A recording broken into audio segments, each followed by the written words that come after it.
10. Mummies. This should come as no surprise to anyone, but yeah, mummies. While not the first and not the last civilization to mummify their friends and family, ceasing to exist, they are probably most known for it. Well, that and maybe the pyramids. The pyramids are pretty cool, I guess. The process of mummifying or preserving the body was thought to be important for the soul during the afterlife.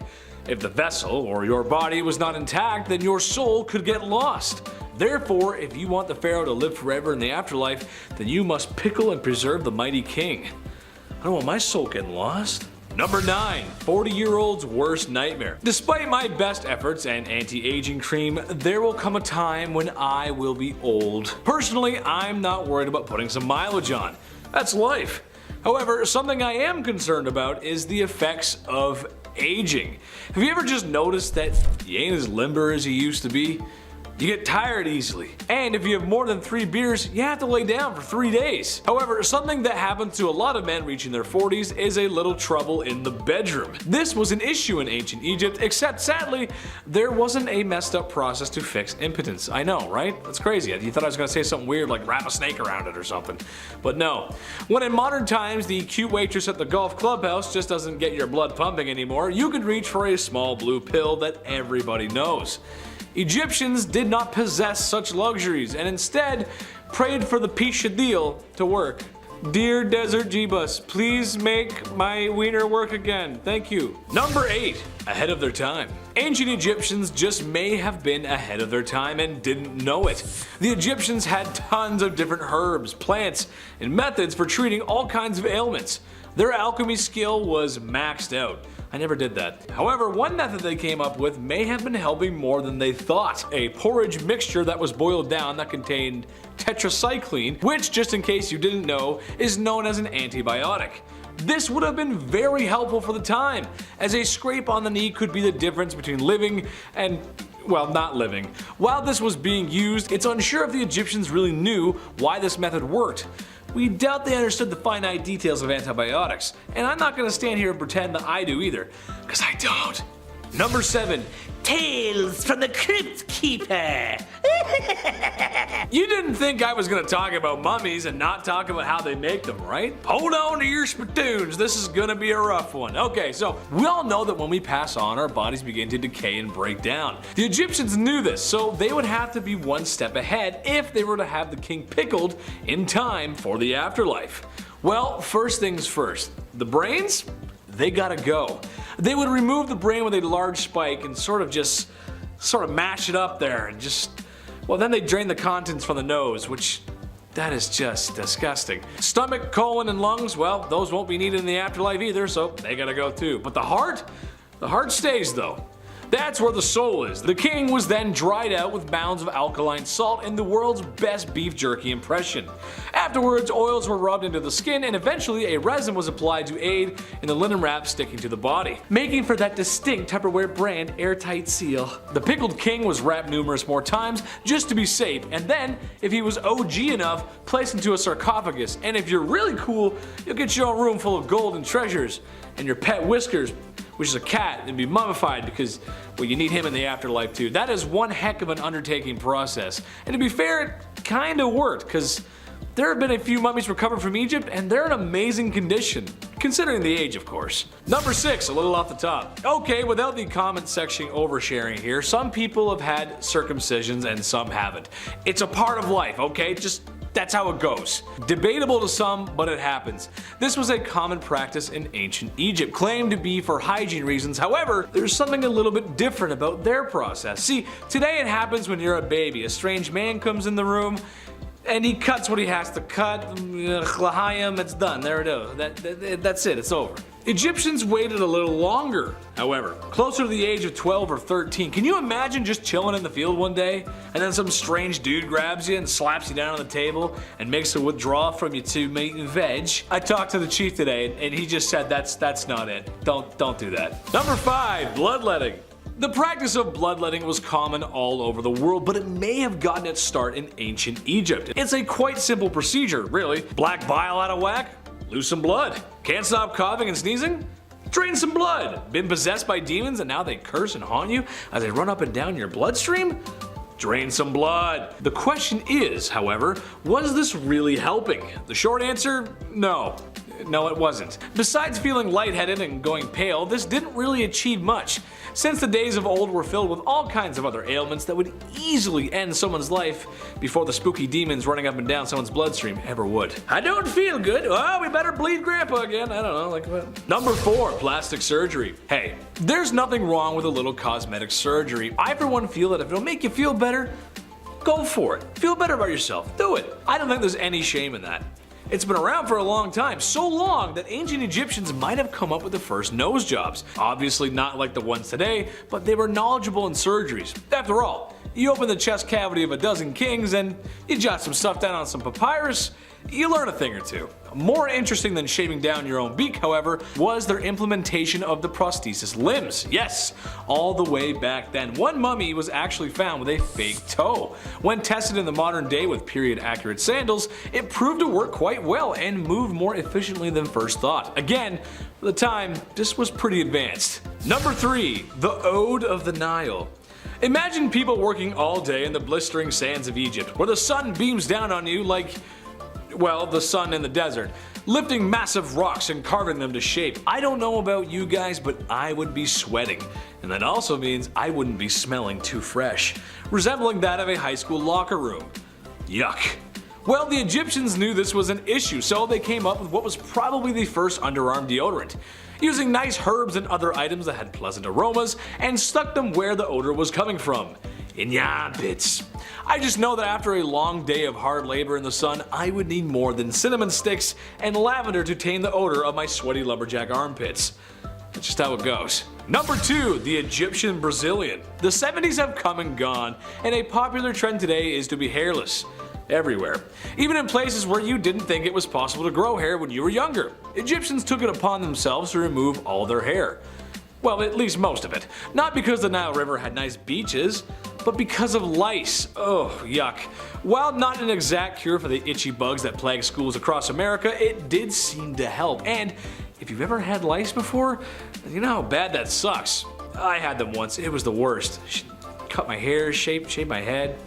Lots of baths. It's no fun, man. Too cute for that. I don't want that. Number 1, Wario breath. Wow. Okay. It makes sense that Egyptians would come up with breath mints and mouthwash. They fed their laborers diets of foods that contained a lot of onions and garlic. Sure, I'm just like everyone else who cooks.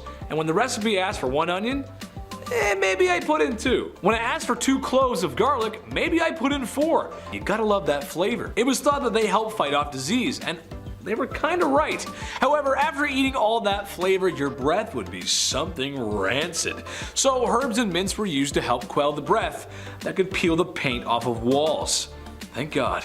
At number 10, bloodletting. Back in the medieval age, medicine just wasn't the greatest.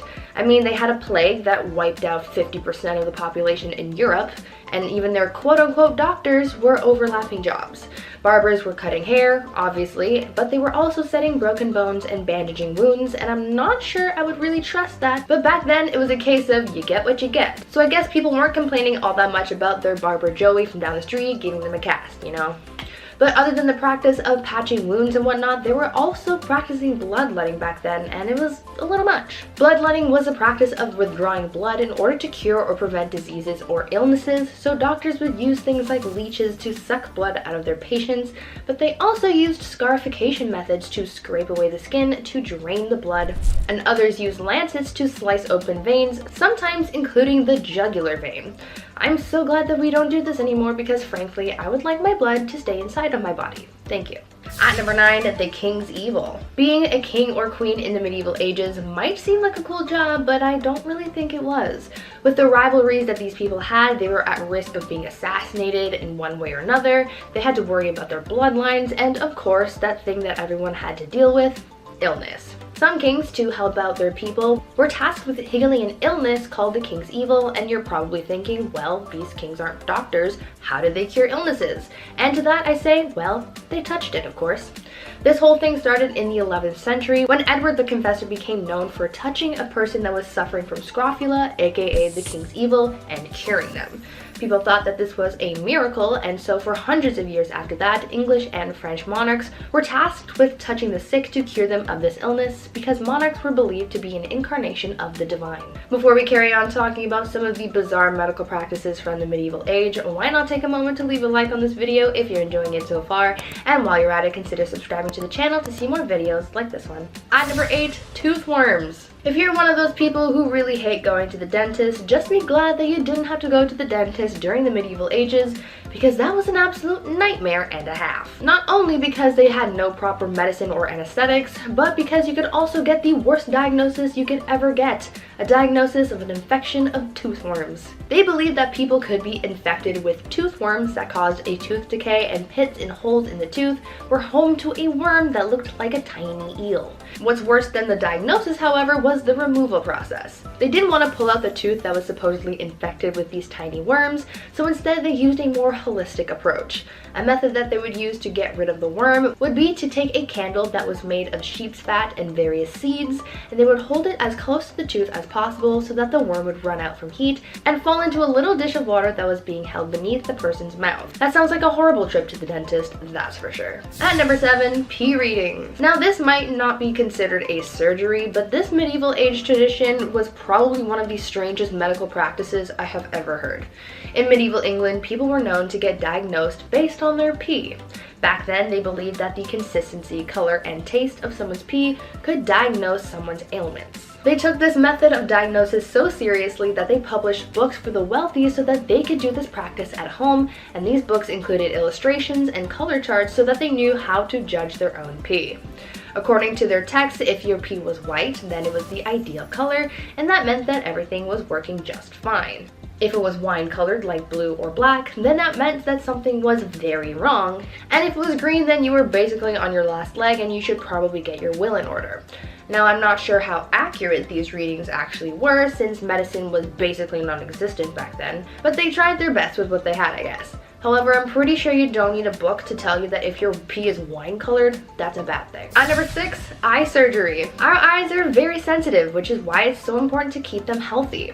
Oftentimes when something is wrong with our eyes, we naturally go and get them fixed. But back in the medieval age, if something was wrong with your eyes, you really had to think long and hard about whether or not you really wanted to get them fixed, because the procedure to fix your eyes sounded like an absolute nightmare. Back then, when someone had cataracts, a surgical procedure called needling was performed, and it involved having a doctor push a thick black needle into the patient's cornea. Remember, there was no anesthesia back then, so you were just raw dogging this entire experience. After the procedure was completed, the patient would usually be left with an unfocused eye, described to be similar to a camera without a lens. That didn't necessarily matter to everyone, because while it would be hard to read the Bible, it would still be okay to plow a field, and as long as they could work, that's really all that mattered. At number 5, kidney stones. Now, I can't say that I'm all that familiar with the way that kidney stones are treated these days, but I would assume that it is very different and not as terrifying as how they were treated back in the medieval age. After learning about this, I'm convinced that this could double as a form of torture. Basically, how it went down is a physician's assistant would be sitting on top of you while you had your legs strapped to your neck. And then as the assistant was holding you, the doctor would stick 2 of his fingies up your little booty hole, press his fist against your pubes until he felt a hard pellet indicating a stone. After the diagnosis, then it would be removed through the bladder using a sharp instrument. Now, I've never had a kidney stone, so I don't know how painful it is to have one, but for those who have experienced this, would you rather go through this medieval procedure or just tough it out until you pass the stone yourself? At number 4, butt stuff. Even back in the medieval age, they had treatments for hemorrhoids. This illness was often associated with Saint Fiacre, also referred to as the, quote, patron of hemorrhoids. A 7th century tale said that this monk cured his illness by sitting on a sacred rock for several hours, and so in the medieval age, some physicians believed that the same method could apply to other people's butts. Obviously, that didn't work, so some other superstitious physicians came up with an alternate and more nightmare-inducing way of getting rid of hemorrhoids. If you didn't want to sit on a sacred rock for an extended period of time, you could always get a red-hot iron tube put up your butt. Yeah, I don't think it gets any worse than that.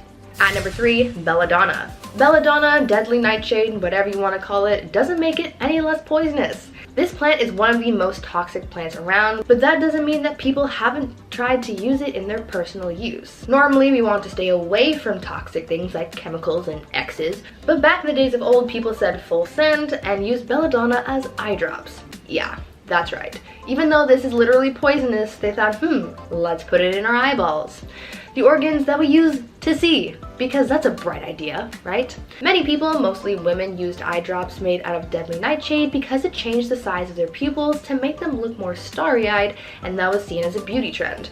In moderation, these eye drops wouldn't really cause too much damage, but prolonged use of the poison could see some serious health concerns like stiff muscles, short-term memory loss, confusion, disorientation, and in some cases death, because it could literally paralyze your heart. And if you're thinking, man, I'm so glad we don't do that anymore, then think again, baby, because if you've ever been to the optometrist and you've had your pupils dilated, guess what they use? That's right, belladonna. It's not harmful to put just a couple drops in your eyes and not to do it again for a while, but if you get your hands on it and start using it too much and in high dosage, then you're in for some trouble. At number 2, trepanation. Trepanation is the process of drilling or scraping a hole into the human skull. Yeah, I know, that doesn't really sound like fun in the slightest, but back in the olden days, people did it, and it was a relatively common body modification for some reason. This practice was done in all sorts of cultures throughout different periods of time. During the medieval ages into the Renaissance, trepanation was used to treat epilepsy and mental disorders. This practice also dates as far back as the Paleolithic period.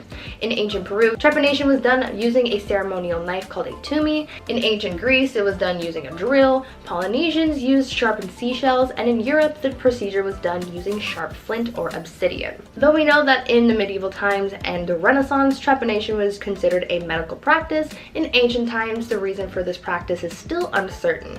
It could have been to try and fix damage from a head trauma, but it's also believed that this practice was done to heal mental problems, release toxic spirits, or even as some kind of ritual. And finally, at number 1, knife hand. Now this one is by far the craziest medieval surgery in my opinion. So you know Captain Hook, right? He's got a hook for a hand. Well, this guy I'm going to tell you about has Captain Hook beat by a landslide. A 6th century medieval burial was found in Italy, and it revealed a male warrior who had a knife for a hand. Yeah, this man had a knife instead of a hand. This warrior had his hand amputated. However, the reason for said amputation is unknown. In place of the lost hand, the prosthesis was a blade.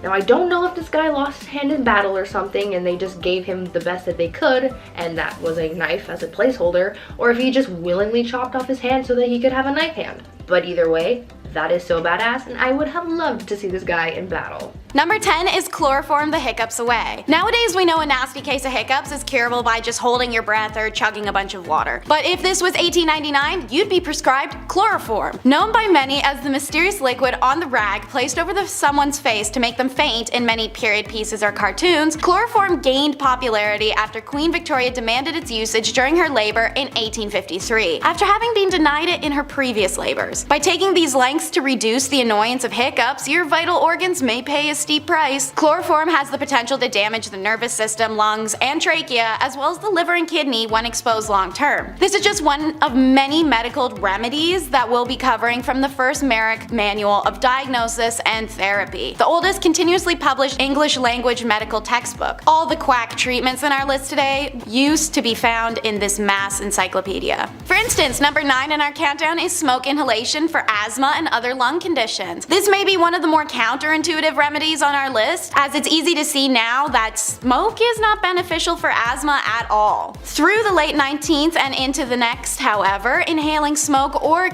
smoke, as well as stramonium, a hallucination-inducing nightshade, as well as lobelia, known for its sedative properties, were popular treatments for asthmatics. Asthma is caused when your airways can narrow or swell while producing excess mucus. Smoking, meanwhile, has been shown to eventually reduce the number of cilia, the lungs' filaments which help transport mucus into the lungs, which only leads to the worsening of asthma symptoms. This wasn't the only weird tobacco smoke belief, however. In 1872, an English newspaper talked of tobacco smoke enemas, which even reported that hundreds of lives might have been spared by the tobacco smoke enema. Okay. Weird enough. Plasters, no, not the British word for band-aids, is number 8. This medical treatment was said to have sucked the badness out of a person. They were like a nicotine patch made up of a thin layer sheet of wax as well as leather, and it was able to stick onto the skin. In the wax there were remedies such as lead, opium, frankincense, tobacco, etc. This mix would be applied while still warm to ensure the adhesion of the plaster. Plasters were sold to anyone of any age and came in many different shapes and sizes so that they may be applied to different areas. What were they used for? Everything. Cough, cold, period pain, organ failure, alcoholism, headache, the list can go on forever. Seeing as they wanted the patch to pull as much badness from the body as possible, these patches could be left on for 2 days to 2 weeks to forever. Without washing, of course. Naturally, these patches trapped in a lot of moisture that could cause infections, blisters, rashes, and hives underneath, especially once the patch is removed and the skin is finally exposed to air. Arsenic, like plasters, was a cure-all, and it's number 7 in the countdown. If you've seen our other video, Top 10 Unusual Fashion Trends from the Victorian Era, you might know that arsenic was in everything in the Victorian era. Makeup, wallpaper, dye. No exception was made in medicine either, as arsenic was prescribed for anything from anemia in Merrick's diagnosis manual to anthrax, cancer, reduced libido, syphilis, or even cholera. While it was most popular to consume arsenic, it could also be inhaled or injected. Being a byproduct of smelting, it's no wonder arsenic was everywhere during the Industrial Revolution, as there was an excess of it. So it was incredibly accessible and a household remedy. Since doctors already prescribed it to do so much, everyday people just start to use it to treat any common ailment. Unsurprisingly, many people suffered arsenic poisoning symptoms. The ailments are now referred to as Fowler's disease. Number 6 is all kinds of gross and questionable. The everlasting pill. When the Merck manual was first published, part of the comprehensive treatment plan for an eruptive fever, which is a classification for diseases like scarlet fever, smallpox, and chickenpox, was actually laxatives. Castor oil was the main laxative choice for Victorians up until the debut of the everlasting pill, made up of a metal now known to be toxic called antimony, would be invented. Swallowing this would induce severe vomiting and diarrhea, thus giving the body what they thought to be a healthy cleanse, and their intention was to purge diseases from the body. It earned the name the everlasting pill, as the pill would pass through the gastric system mostly intact, meaning it could be retrieved and cleaned for future use. Seeing as the metal was greatly valuable at the time, it was quite common to keep it in the family and hand it down generation to generation. Imagine getting that in your granny's will. Watch out, it may shock ya. Number 5 is shock treatment. When profit can be made off of insecurity, unsavory business flourishes. Victorians honed in on the man's moral weaknesses as a cause for erectile dysfunction, and impotence was thought to be caused by either too much sex and masturbation or not enough. So doctors took a few shocking routes, literally, such as galvanic baths or bathtubs filled with electrodes, which were supposed to restore sexual desire in an advertised 6 sessions. For a more direct approach, a thin rod with running electric current could be placed up into a man's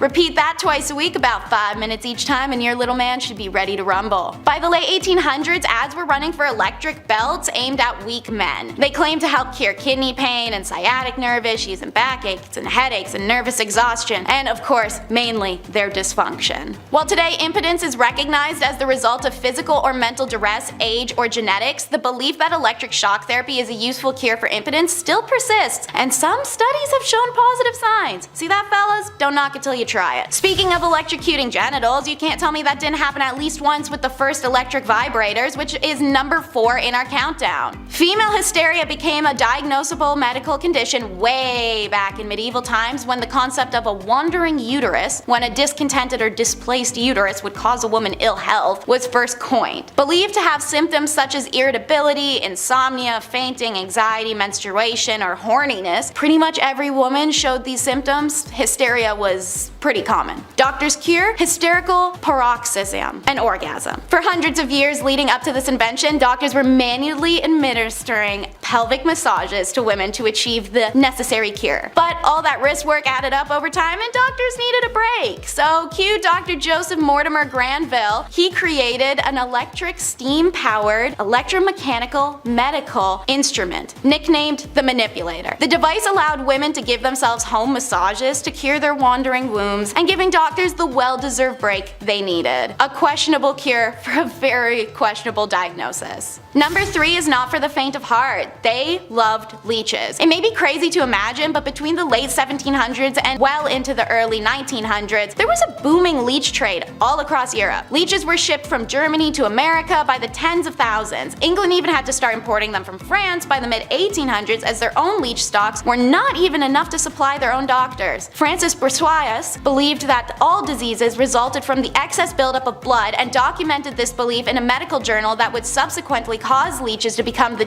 go-to treatment in France and then later spread across Europe. This usage of leeches then became worldwide from there, and so obscene that the creatures started to go extinct. However, what these quacks didn't know is that bloodletting was very rarely beneficial to any conditions, and applying leeches often resulted in detrimental side effects such as blood loss, diarrhea, and vomiting, or those with poor immune systems could even be exposed to hazardous bacteria and infection, let alone death from hemorrhagic shock for literally anyone they did this to. Eventually, the excessive use of leeches meant that they became too expensive to ship, too scarce due to the overfarming to find, and medically obsolete in the face of new science that questioned the medical merits of bloodletting. Thank God. Number 2 doesn't allow you to touch where number 1 usually comes out. It's the masturbatory mental illness. Obviously, it's natural, normal, and well, fun, but the Victorian perspective of masturbation was nowhere near what it is today, as our old-timely friends saw it as a serious threat to mental and physical health, or even could kill you. Self-love was seen as an ultimate evil, but beyond moralistic arguments, many physicians thought that every orgasm drained a man's energy. Married men were warned by doctors to limit the amount of sex they were having, while unmarried men were encouraged and urged to conserve their essence by avoiding sex altogether, particularly masturbation. Even wet dreams and uncontrolled ejaculation were considered a sexual dysfunction, as masturbation essentially became the male version of hysteria. So, how did you treat this condition? Men had to stop masturbating. Fear and shame campaigns did what they do best and stimulated the market to provide quick quack remedies. They came in the form of anti-masturbation devices that looked like torture chambers. Most popular was the juggum, which was a metal ring attached around the base of a man's, and then screwed on. If he was to become erect at any point, whether awake or asleep, the now inflated skin would make contact with sharp metal teeth that would dig in. Like I said, most popular. Consider how much worse these other options were for that to be the primo choice. A spermatic truss was essentially the first jock strap, but meant for every day, and the Bowden device fastened a little metal helmet to the end of a man's member that bound up into his pubic hair so that it would be ripped out should he become erect. I'm more than happy to keep going, but I'm sure more than enough people are wincing right now. Keep in mind, while these men were going through this to avoid masturbation, women were being prescribed it as a cure. Number 1 on our countdown may be a bit of a surprise. Surgery. How could surgery be a questionable treatment? Well, it itself isn't, but the men performing it and their hygiene towards surgery were. Most famous is Robert Liston. Said to be able to remove a leg in 30 seconds, he notoriously used his own mouth to hold scalpels, knives, and even once sucked the pus out of a woman's throat wound. According to medical historian Dr. Lindsay Fitzharris, surgeons never washed their instruments or their hands, and Victorian surgeons were known for wearing old surgery garments out of prowess, reportedly so stiff with old blood that they were nearly cardboard in appearance. Even the operating tables themselves were rarely washed down, and it was said a visitor to St. George's Hospital in London 1825 discovered mushrooms and maggots thriving in the damp, dirty sheets of a patient's bed. When asked why they hadn't complained, the patient assumed this to be the norm. And what about surgery in the moment? Well, the patients were conscious and undrugged as they were operated on, and surgeries needed to be fast as a result. 1 in 4 people died after their surgery, whether it was still on the operating table or from infections afterwards. But what about our buddy I mentioned, Dr. Liston? Only 1 in 10 of his patients died. This was because of his speed. "Time me, gentlemen, time me," he'd shout to the surgery spectators to put his legendary speed to the test. Sure, he did accidentally castrate somebody once because of his wild motions, but nobody's perfect. In fact, while he's remembered for being the first surgeon to use anesthesia, wash his knives, and invent a still used medical tool, he is the only surgeon to ever have a 300% death rate. I'd be remiss not to mention that during a leg amputation, his lightning speed reportedly cut off 3 fingers of the assistant who had been holding down the patient. Then, as he brought the knife back up, he slashed the coat of a spectator. The spectator reportedly died immediately of fright, likely a heart attack. Though the assistant and patient survived initially, like most who were treated in Victorian hospitals, they died not long after from infection, which was also just called hospitalism at the time because of how many people died that way. It's easy to say that going to a Victorian surgery or a hospital may have been as efficient as rubbing dirt into a wound. Number 10. Chloroform for asthma. Yeah, chloroform, like the see ya, that kind of stuff. In the past, chloroform was occasionally used as a treatment for asthma, believe it or not, albeit with limited understandings of its potential risks and side effects, of course, as are all of these. The rationale behind this practice stemmed from the belief that asthma was caused by excessive bronchial spasm or nervous irritability. Now, it was thought that chloroform at the time, with its sedative and calming properties, could relax the bronchial muscles and alleviate the symptoms of asthma attacks. On paper, sure, sounds maybe doable. Scientifically, we're like, no, never, don't do that at all, please God. Chloroform, a volatile liquid with anesthetic properties, was administered through inhalation. Patients would inhale the vapor, which was believed to have a soothing effect on the respiratory system, sure, providing temporary relief from the constriction and wheezing associated with asthma. Chloroform is a potent and toxic substance, known to depress the central nervous system and cause respiratory depression when administered in excessive amounts. Oh, additionally, it carries the risk of addiction and long-term health complications, so no, not a great start on this list today. Number 9. Flowers for cataracts. In traditional medicine, periwinkle flowers were sometimes used as a treatment for cataracts. Cataracts, a condition characterized by the clouding of lens in the eye, shout out to my brother Kyle, he's blind as shit. Periwinkle flowers contain alkaloids such as vincamine and vincristine, which are known to have pharmacological effects on the circulatory system. I sound like Bill Nye. It was believed that these compounds could enhance blood circulation to the eyes, potentially improving vision and slowing down the progress of these cataracts. People would prepare infusions or extracts from the flowers and then apply them topically or consume them orally in the hopes, again, mostly hopes here, that their vision problems would go away or something would alleviate. However, it's important to note that the efficiency of periwinkle flowers in treating cataracts has not been scientifically proven at all. Eating flowers is not going to help your eye. Of course not. You know what I mean? Cataracts are a complex condition with various underlying causes, and their treatment typically requires surgery or corrective lenses. Not a couple flower petals. That's not, what is this? No, definitely not. Number 8.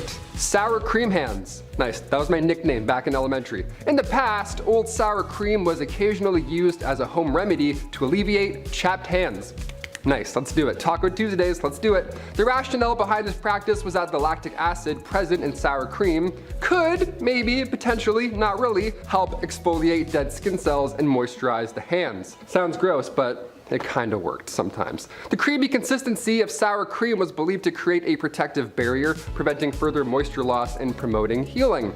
However, before you go in and ruin your taco night at home, it's important to note that this remedy lacks any scientific evidence and may not provide long-lasting or optimal results. Yeah, sour cream, just keep that on your wrap, not your hands. Then you're all set. Number 7. Nux vomica. In history, Nux vomica, derived from the seeds of Strychnos nux vomica tree, very poisonous, it was occasionally used as a remedy for headaches. Not a good plan. This practice was based on the belief that the seeds contained compounds that could alleviate pain. Sure, again, good attempt, bad landing. Nux vomica was thought to have stimulant properties, increasing blood flow, relieving tension, all that good stuff, which in turn could provide relief from headaches. However, it's important to note that the seeds contain strychnine, which is a highly toxic substance, one of the worst for humans to eat, and their use as a remedy, it's not supported by the modern medical knowledge at all. Safer and more effective treatments for headaches are now available. You don't have to be eating any poisonous nuts. Thank you so much. Number 6, urine.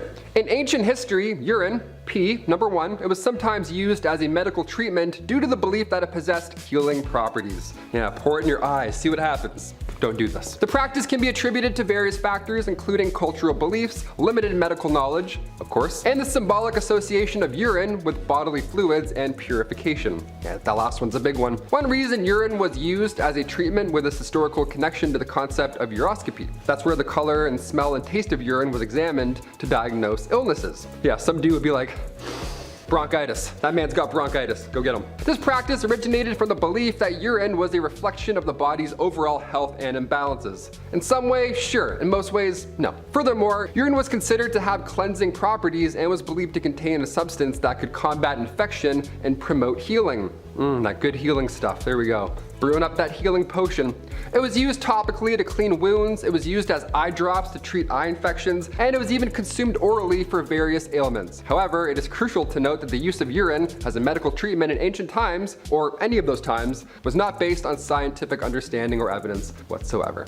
They were just putting pee in their eyes and just hoping for the best. Number 5, moles migraines. The use of dead moles as a remedy for migraines was based on certain folk belief and traditions. Now, it was believed that the properties of a dead mole could help alleviate the pain with your migraine. Somehow, in some way, shape, or form. We're just gonna grind up a mole and see what happens. One method involved doing such. One method, you had to dry the mole and then grind it into a fine powder. This powder was then either consumed orally or mixed with water. It's like the worst crystal light ever. You'd be shaking that for hours before it looks good. Or this powder was applied topically to your temple or your forehead. Just dead mole rat powder. Smells great. It was thought that the potent energy or the mystical qualities possessed by the mole would be transferred to this individual, providing relief from migraines. However, do I have to say it anymore? No, it didn't work. The use of dead moles as treatment for migraines lacks scientific evidence, and it's not supported at all today. Because yeah, imagine rolling up to the doctors and he starts grinding up a mole rat. He's like, what is it today? Your foot? Is your foot hurting? No problem, we'll get you all sorted out.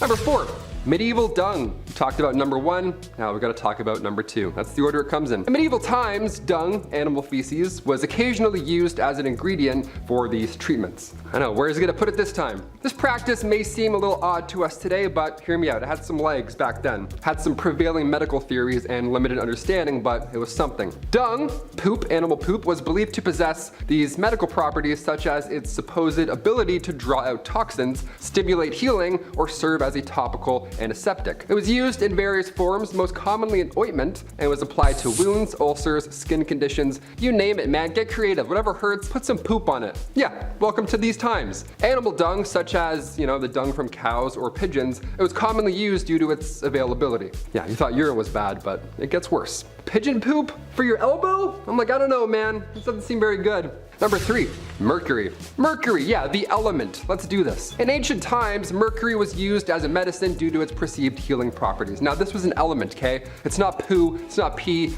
it's something. It's something legit in the scientific community.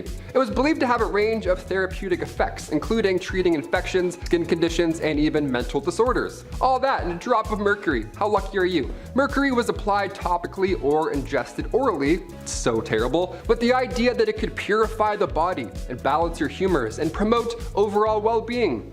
With the element mercury, of course. However, the use of mercury in ancient medicine was based on horrible, incomplete knowledge, and its toxicity was not fully understood at the time. Yeah, don't eat that. Don't put that anywhere near you. Prolonged exposure to mercury often results in severe health complications, including neurological damage. So if you have a headache, don't go back in time. That's pretty much it. Trepanation. Ancient trepanation, also known as trepanation. If you want to be all fancy, throw that fancy pH in there. It was a surgical procedure in which a hole was drilled or scalped into the skull. Now, this practice dates back thousands and thousands of years, and it was performed in various ancient cultures for some reason. It was believed to serve different purposes, including relieving headaches, treating skull fractures while creating one, or my personal favorite, releasing evil spirits. Evil spirits, yes, finally, be gone. Trepanation was performed using crude tools and horrible techniques, often without anesthesia, so you'd be awake to feel most of it at least. The motivations behind trepanation in ancient times remained a subject of debate,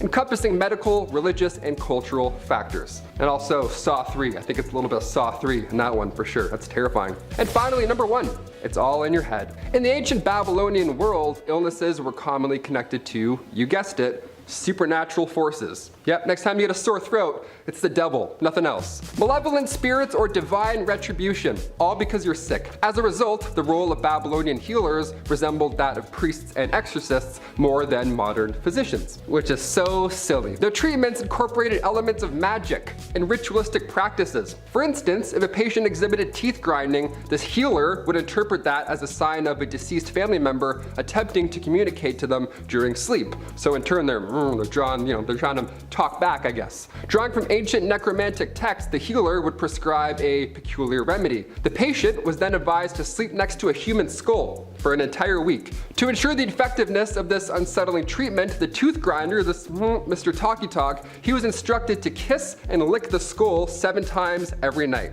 Which, first of all, terrible for your sleep. You're not gonna get a wink with that schedule. But also disgusting. Whose head is this? I have so many questions. Why? This is a fetish. This isn't a practice. These rituals demonstrate the intricate blend of spiritual beliefs and medical practices that characterize Babylonian healthcare. Growing up, I had a humidifier, so almost the same thing, kind of the same as a human skull. Number 10, not bathing. Let's start off strong.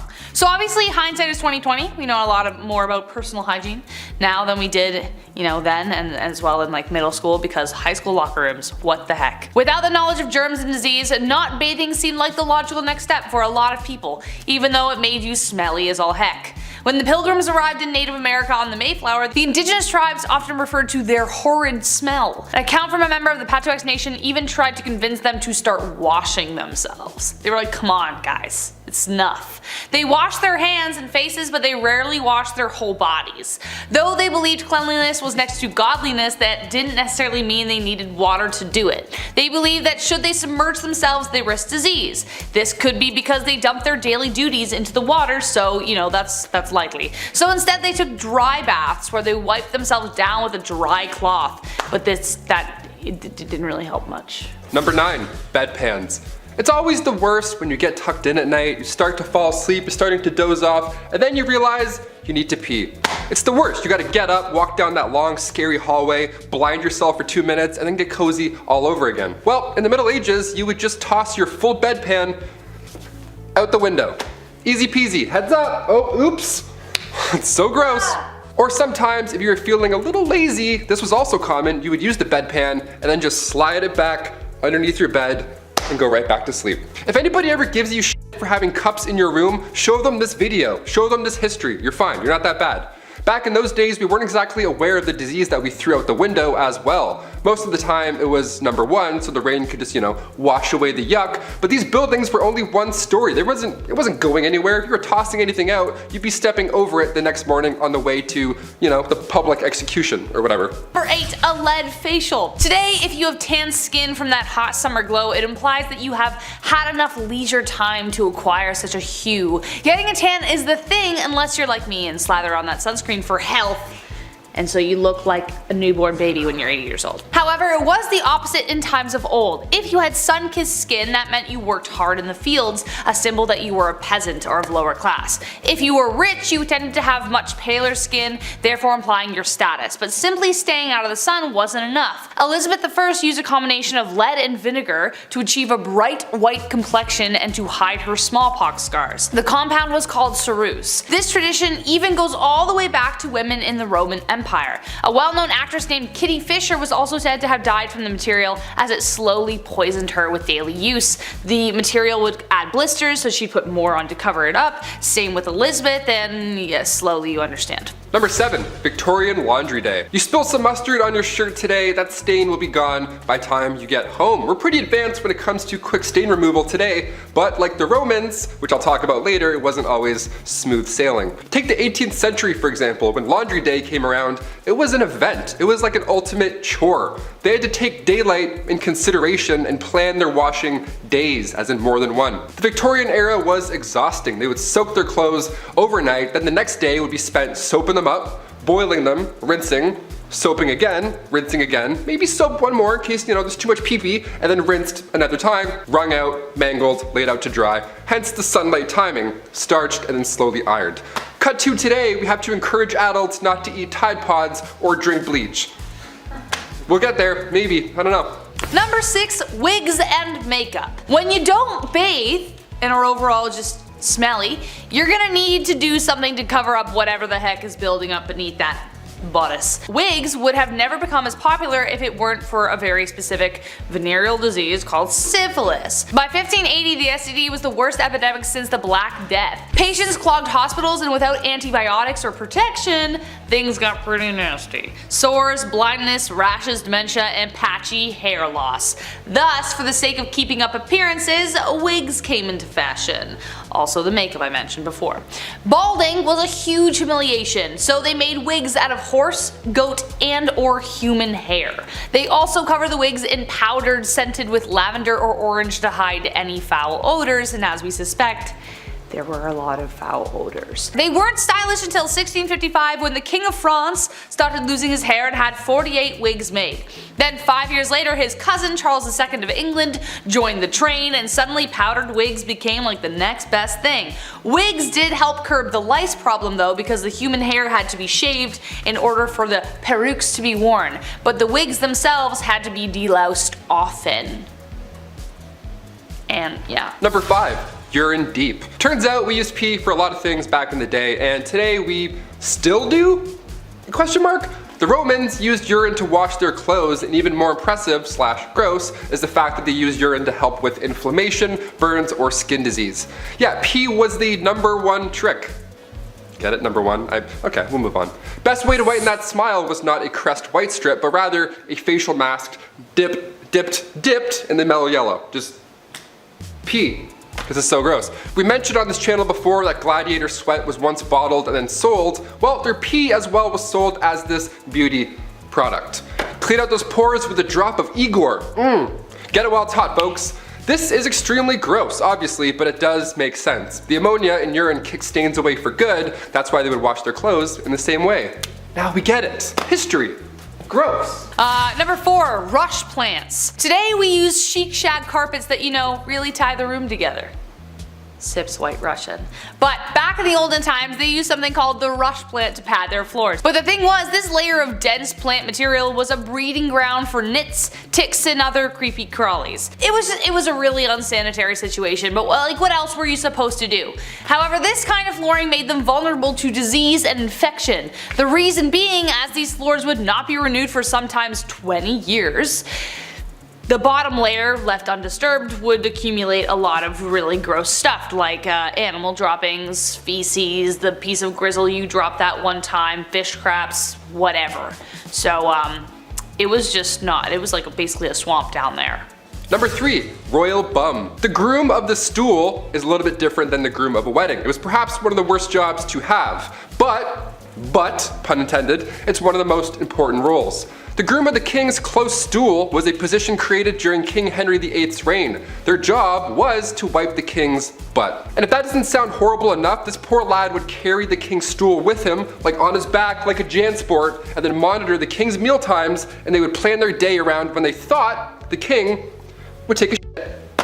I would be so anxious if a guy wearing a box toilet was just hanging out near me. He's like, hey, you feeling alright, boss? You good? You feeling full? That was a lot of bread earlier. You sure? Alright, take 5. Just, I don't know. Just take a look. I don't know. I'll let you be. Just jump. You must be thinking, what poor soul got stuck with this job? Well, this job was an honor, my friend. Sons of noblemen were awarded this role. You would get pretty close to the king, I mean obviously, but as time went on, these grooms became secretaries to that king. Pretty good upgrade. Eventually, getting a higher pay and benefits. Yeah, I would hope so. Even the king's walking, talking toilet gets dental back in the day. How neat is that? Number 2, eagle dung. I'm honestly not even sure what to say about this. You know? You have to have some kind of magnificent conviction to be like, I have no reason to believe this is true, but I'm 110% sure that bird dung will fix it. Like, that's some kind of confidence I don't think I'm ever gonna get. Eagle dung was a common substance found in the birthing room of all places. It was often rubbed in to alleviate the pain, most often accompanied by rose water, because who wants to smell that while they're bringing life to the world? No one, obviously. Obviously that didn't work, and the bacteria from the stuff probably didn't help their recovery either. They also used to place amulets and charms on the stomach to speed contractions and put coriander on the thighs. Coriander was believed to attract the baby out of the womb. A risky move considering people either love or hate coriander. There's no in between. It either tastes like soap or it's the best thing you've ever had. If the delivery was proving difficult, they would open cupboard doors, untie hair, and perform other metaphors to help the mother deliver easier. But it's the eagle dung that really gets me here, folks. I have no excuse for them. Number 1. The Dirty Dead. What feels like a never-ending maze, the catacombs under Paris stretch for hundreds of miles. They're a big tourist attraction obviously today. Horror movies have been made about these catacombs, just these walls of skulls, but where did they come from? Why were they put there? Also, how bad was that smell? See, originally the tunnels were built for Paris stone mines, but near the end of the 18th century, its purpose started to shift. Cemeteries were starting to pile up, and I mean that in a literal sense, disgusting. There was nowhere to put all these bodies, and everybody else started to get sick because of them, because they were breathing in, dad corpse hot dog breath. They didn't quite know how to handle the dead in a clean way, so they just wanted these bodies out of sight and out of mind. So all these dead bodies that were laying in alleys or on the side of the road, they were gathered and then tossed under the city in these tunnels. These tunnels have been there for centuries before them, so you might as well put them to good use. And by good use, I mean let's just stack skulls in an orderly fashion and terrorize civilians for centuries to come. Beautiful. Kicking off the list at number 10. Wiper no wiping. On part 3 of the series, we of course brought up the worst job in royal history, the groom of the stool. Wiping was a royalty. We didn't have the fluffy bear family telling us to hashtag enjoy the go, where they used an incredible amount, just a wasteful amount of toilet paper. Those bears, so wasteful. We had to improvise back then and use leaves. And by we, I mean medieval peasants, not us. We discussed Romans just pooping through cold cement benches, but what did they use to wipe after the fact? Well, that was the sponge on the stick method, which I'll be honest, that's my favorite of the ancient methods. Because somebody had the perfect stick, right? Like one that was like, just the perfect angle to really get in there. No, the sponge on the stick wasn't that fun at all. It was actually communal, it was all bad. You had to share it, be like, oh, okay. Here you go, sir. Early Americans used brick-lined pits, and that was their washrooms. This was around the time of the Declaration of Independence, and besides human waste, people would dump anything in these toilets. They found a window in one of these pits. A window. Some poor guy hit a window. Can you believe that? And as for wiping, are you ready? Dried corn on the cob. That's what they would use. Yeah, man, next time you do that corn on the cob butter trick where you like spin it through the butter, all nice and smooth, keep that in mind. Number 9, hot pokers. Okay, I absolutely hate this so much. It makes me cringe, and it will probably do the same to you. No wonder people are actually afraid of going to the doctors. Their ancestors had good reason to be. It was pretty much comparable to going to a torture clinic. Yeah. Though I have to say there was some sense behind this one. If you were to receive an injury where the loss of blood could be fatal, cauterizing the wound was a good way to stop it. But it would definitely suck. They would heat up a hot poker and apply it directly to the wound without the luxury of any painkillers. Obviously, this would be extremely painful. Would I rather bleed out? Or have this done? I honestly don't know. However, it would probably result in infection if not treated properly, especially considering that they didn't wash their damn hands, as we found out in the previous video. But they wouldn't just use hot pokers for blood wounds, they would also use them to burn off hemorrhoids and STDs and, I don't know, hopes and dreams. It was a bad time. Number 8. Clamshell hair removal. Whew, here we go. Nowadays you can laser off any unwanted hair. Waxing as well. Sounds like an absolute nightmare, but compared to how it used to be done, it's still our best method today.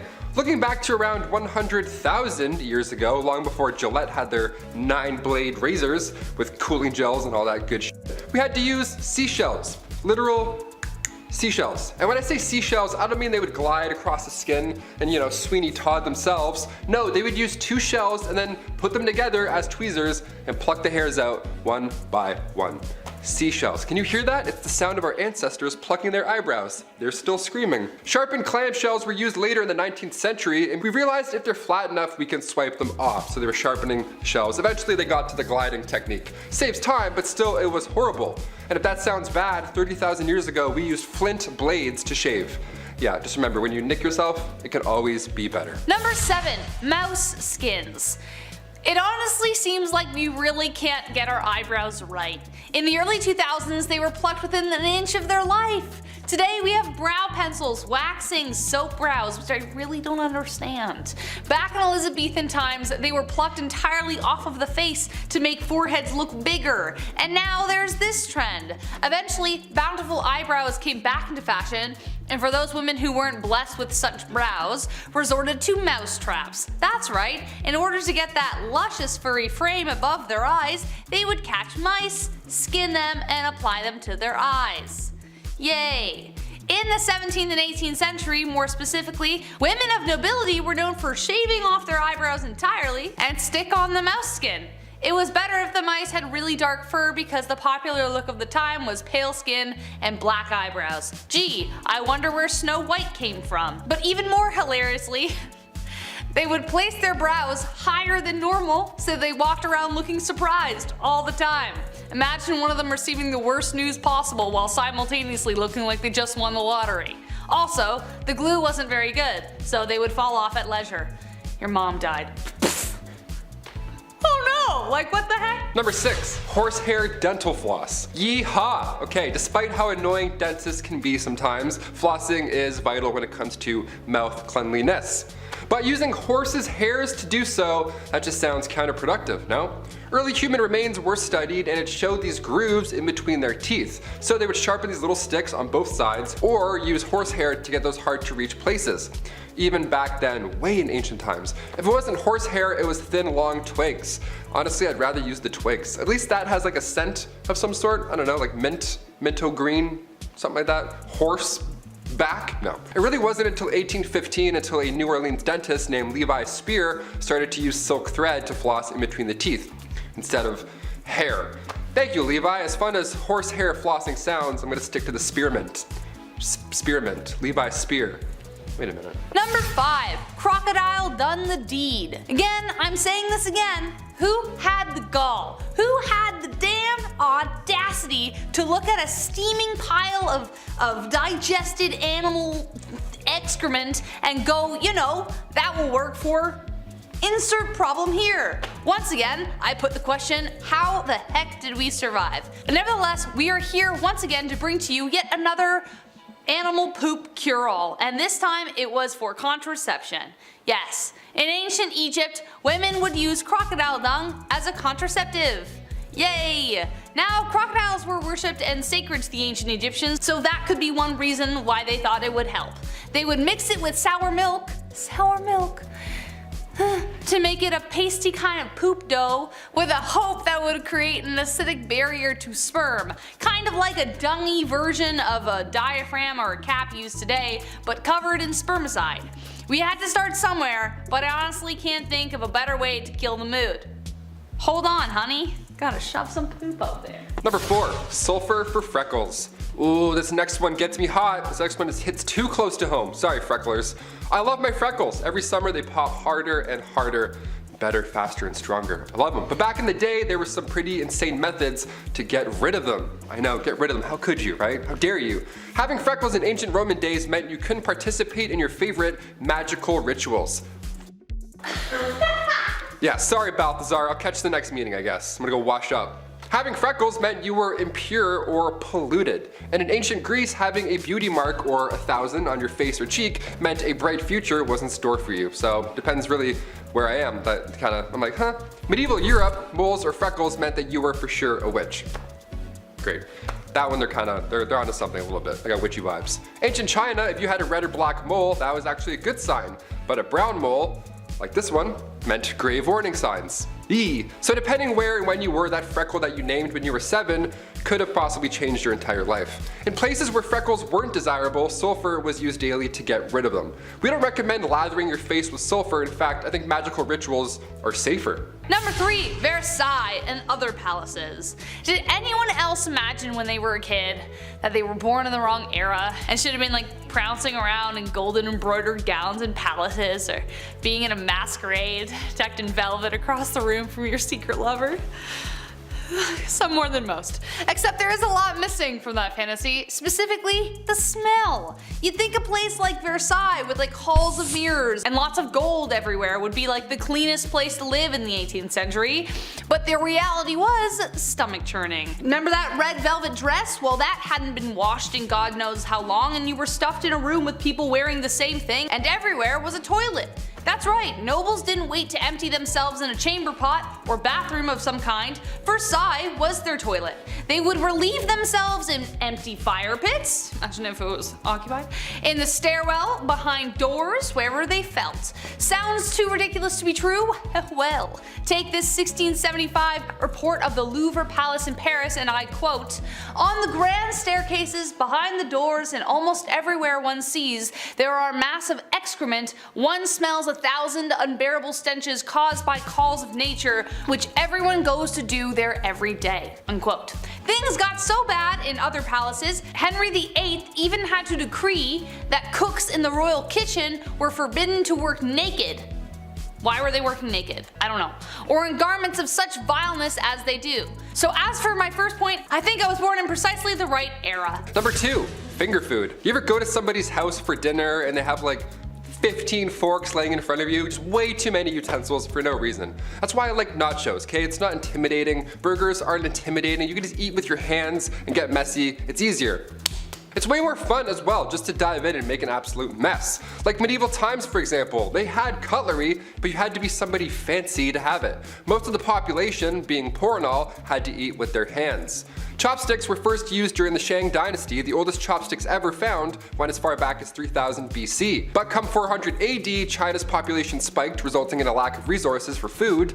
These stirring sticks now got a lot smaller to fit for their smaller portions, and that was the start of chopsticks. Fun fact, come the 16th century, the rich and fancy carried their own set of forks with them to their royal dinner. King Charles V of France had a vault with a few forks in it. He's like, hey, check this one out. Bing. That's how rare that kind of metalwork was back in medieval times.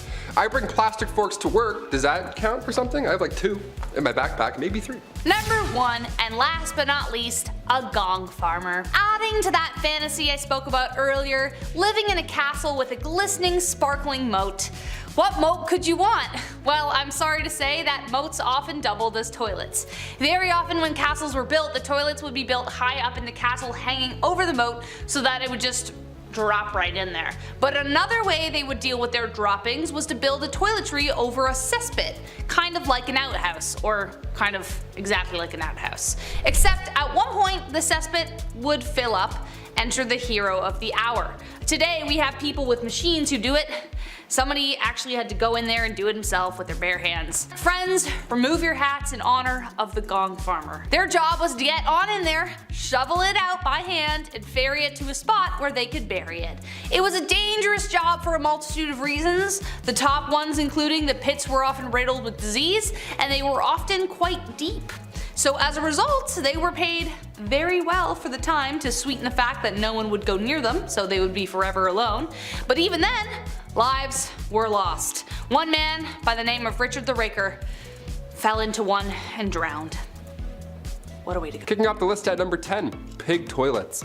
Yeah, we'll start off with a nasty one. Look, we're on the part 6 now. We're talking about some ancient hygiene practices. It's gonna get gross, it just has to at this point. I've talked about Roman toilets, horsehair dental floss, so now we gotta dive into some yucky stuff. Pig toilets began around 200 BC in China, and these pig toilets were actually pretty common. You would just go to the washroom over top of a pig pen. It's pretty straightforward. It's pretty awful, but also it's all they had. It's pretty awful, but I would say it's worse for the pigs. Definitely worse for the pigs. The pigs would eat the waste because it was mixed into their food. They couldn't tell the difference. Ugh, horrible. This was one of the few options to manage waste, especially in areas where plumbing wasn't possible. I talked about pigs going to court in a recent BumbleBee video. If I was a pig, I would be pressing charges left, right, and center after this. That's so disgusting. We're at number 10, and I want to puke. Nice, buckle up. Number 9, just pull it. We've talked about brushing your teeth with urine. We've talked about using horsehair for dental floss. But can it get even more bizarre when it comes to oral cleanliness? Yes. We still do this method today. If a tooth is beyond repair or it's causing an infection in your jaw, yeah, just pull that sucker out. See ya. Sometimes it's the only option. Sometimes. Back in the day though, this was the best and only method. Sore tooth, maybe a cavity, something's not feeling right, maybe your gums are just hurting, maybe you bit down on a bone, no problem. Pull it. No matter what the case is, just yank it out. Dentists weren't a thing in the Middle Ages. Dr. Downer didn't politely remind you to floss more, you know what I'm saying? But they did have a barber. the fastest dentist in the game. Barbers are responsible for obviously cutting hair, but they too would pull teeth and they would bloodlet. This guy must have been in the weeds every single day. He was so busy. Yeah, just a little off the top, maybe a little bit of blood at this, a couple of molars too, classic 3-in-1 appointment, you're good. Debit. If you walked into the barber shop and you were bald, he already knew what was up. He was like, all right, I'm gonna start warming up the arm here. And if you think that's weird, well, let's go a little bit more recent for this one. Number 8, Doormat toothpaste. We've mentioned some horrible lipsticks and face powders, so we need to mention this disaster of a brand. Moving past the days where your barber pulls out the problem in the 1940s, we had toothpaste. Yes, we had it. This is good. In fact, we had the most powerful toothpaste ever to this day. It was called Doormat. Okay, yeah, so back in the 40s, people were brushing with radiation. Even on the actual tube, it says, radioactive ingredients increase the defense of teeth and gums. Okay. These cells are loaded with new life energy. The bacteria is hindered in their destroying effect, leaving behind a pleasant, mild, refreshing taste. Ah, yummy. Its radioactivity was low in comparison, but the fact that this existed once, not too long ago, is just wild to me. Good gums don't bleed, they actually glow. What would their slogan be today? Doormat, accelerate your breath. Number 7. Shards and sharts. Oh, you thought we were done with the bum history. Think again. This is a part 4, and honestly, I can do 4 more parts on wiping alone. It's a pretty big deal, it's nuts. We don't realize how lucky we are. During the pandemic, for example, one of the first things people stocked up on was toilet paper. It's worrisome to not have 6 rolls on standby. You start getting anxious, right? You're like, oh, but what if I eat some lobster? I don't know. Whatever makes your tummy upset. Now you know a little bit more about me. But nobody did it like the ancient Greeks, and I mean nobody. Survey says ancient Greeks would wipe using broken pieces of ceramic. Oh my god. They would even sometimes write the names of their enemies on this piece of shard and then wipe. Isn't that wild? It's like, I'll show you by wiping with ceramic with your name on it. Gotcha. Yes, this obviously led to major health problems, and according to the British medical journals, 3 pieces was often enough. 3 is still a good number today. That's a comfortable fold, but ceramic, no, there's no way. No way. It was the better alternative, believe it or not. The other was actually sharp seashells. Number 6, deodorant. Before the Old Spice guy was even born, what did people do to smell good? What? Deodorant was first introduced to the public back in the late 1800s. It was called Mum. It was a cream that used zinc oxide and it was stored in metal cold containers. Nothing like Speed Stick at all, not even close to being discreet. You can't put this stuff on the bus, since they're gonna be, what's that guy doing with that jar of goop? Ancient Egyptians used ostrich eggs when it came to ancient deodorant. They made perfumes and were amongst the first to try any type of deodorant. So, thank you. Thank you. Hence the ostrich egg factor. Mixing a little fat, tamarisk, tortoise shells, nuts, and then bam, you're ready for the day. Another method was a little more yummy than ostrich eggs and nuts. Egyptians would also use porridge balls. Flavored porridge rolled up and then safely secured in your little apple pitter fritters right there. Just don't wave at anybody or else you'll, there you go.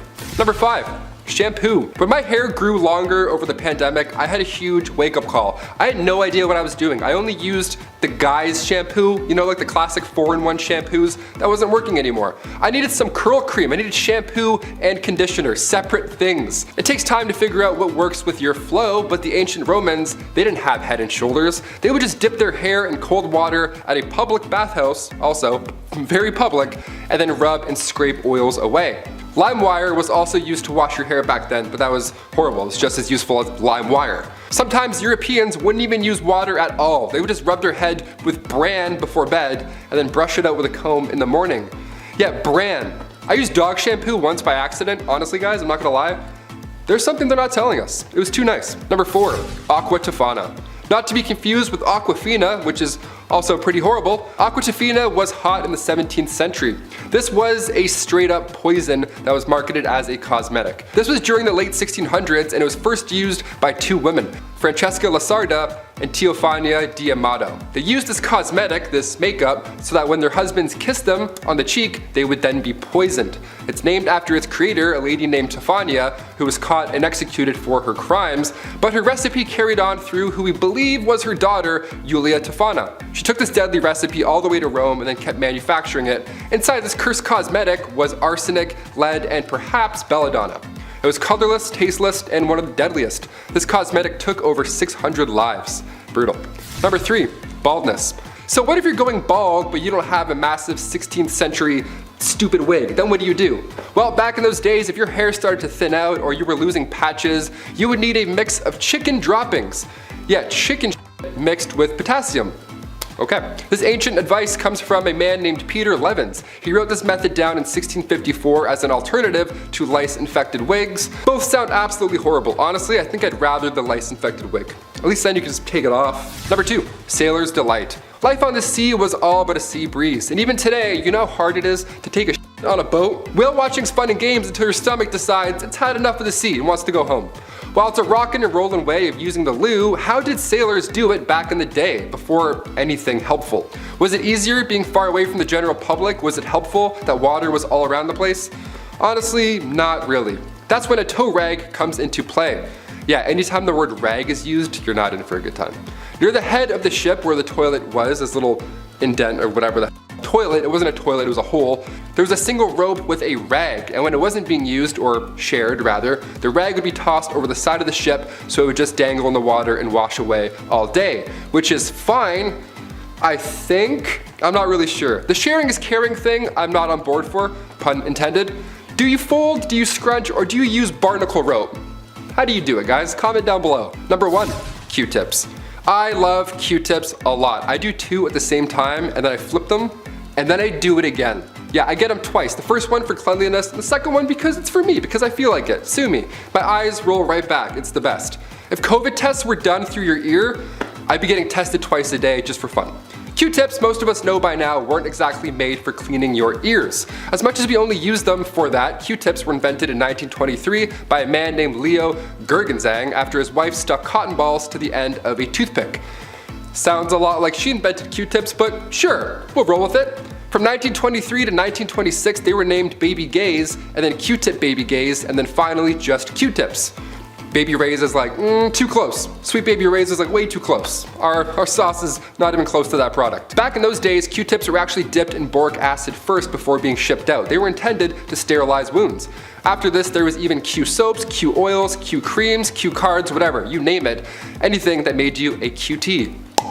So what's this rumor that they're not supposed to be used in your ears? Like, sorry, what? What's that all about? Is that real? Well, in 2008, otologist Dennis Fitzgerald brought forward concerns about Q-tips and how they're really pushing earwax further into your ear canal, leading to possible infections. When Chesborough Ponds bought the company in 1962, they added the warning on the box, a warning we all gladly will still ignore, like I said at the beginning.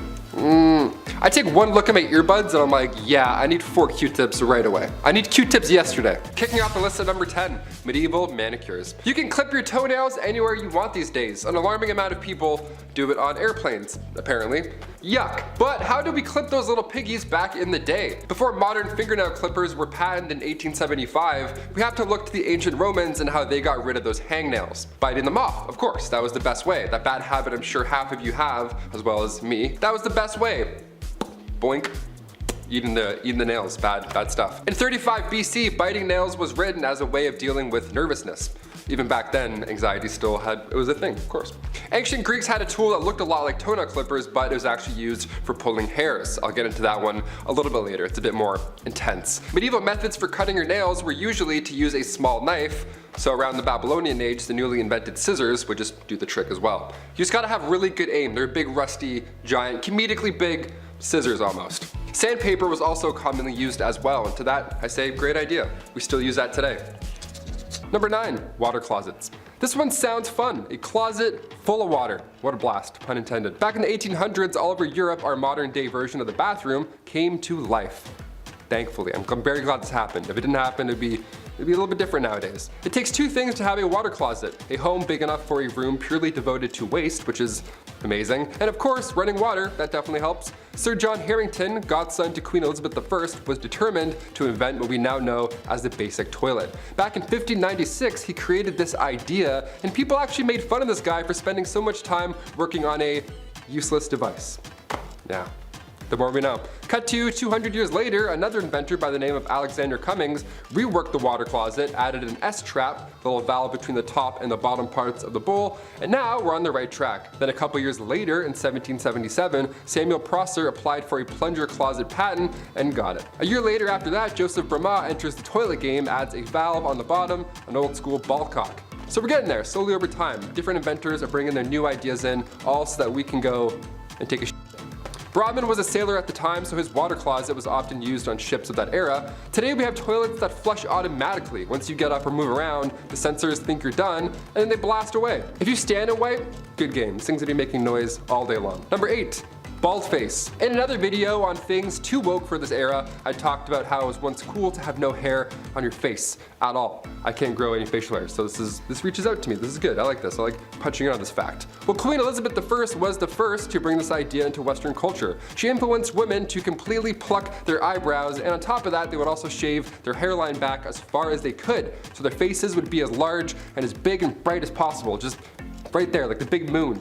It was common for women to soak bandages in a mix of ammonia, vinegar, walnut oil, all to hopefully suppress the hair growth on their forehead. Facial hair was removed, but body hair, that was left untouched. The Catholic Church also influenced the look. Growing your hair out was a feminine display until you went out in public and had long hair. Then it was immodest. Because, of course. Number 7, loincloths. Okay, I have to adjust the jeans for this one. Going back to ancient Roman and ancient Egyptian times, the loincloth was used by all. Neat. Either that or you would just be naked.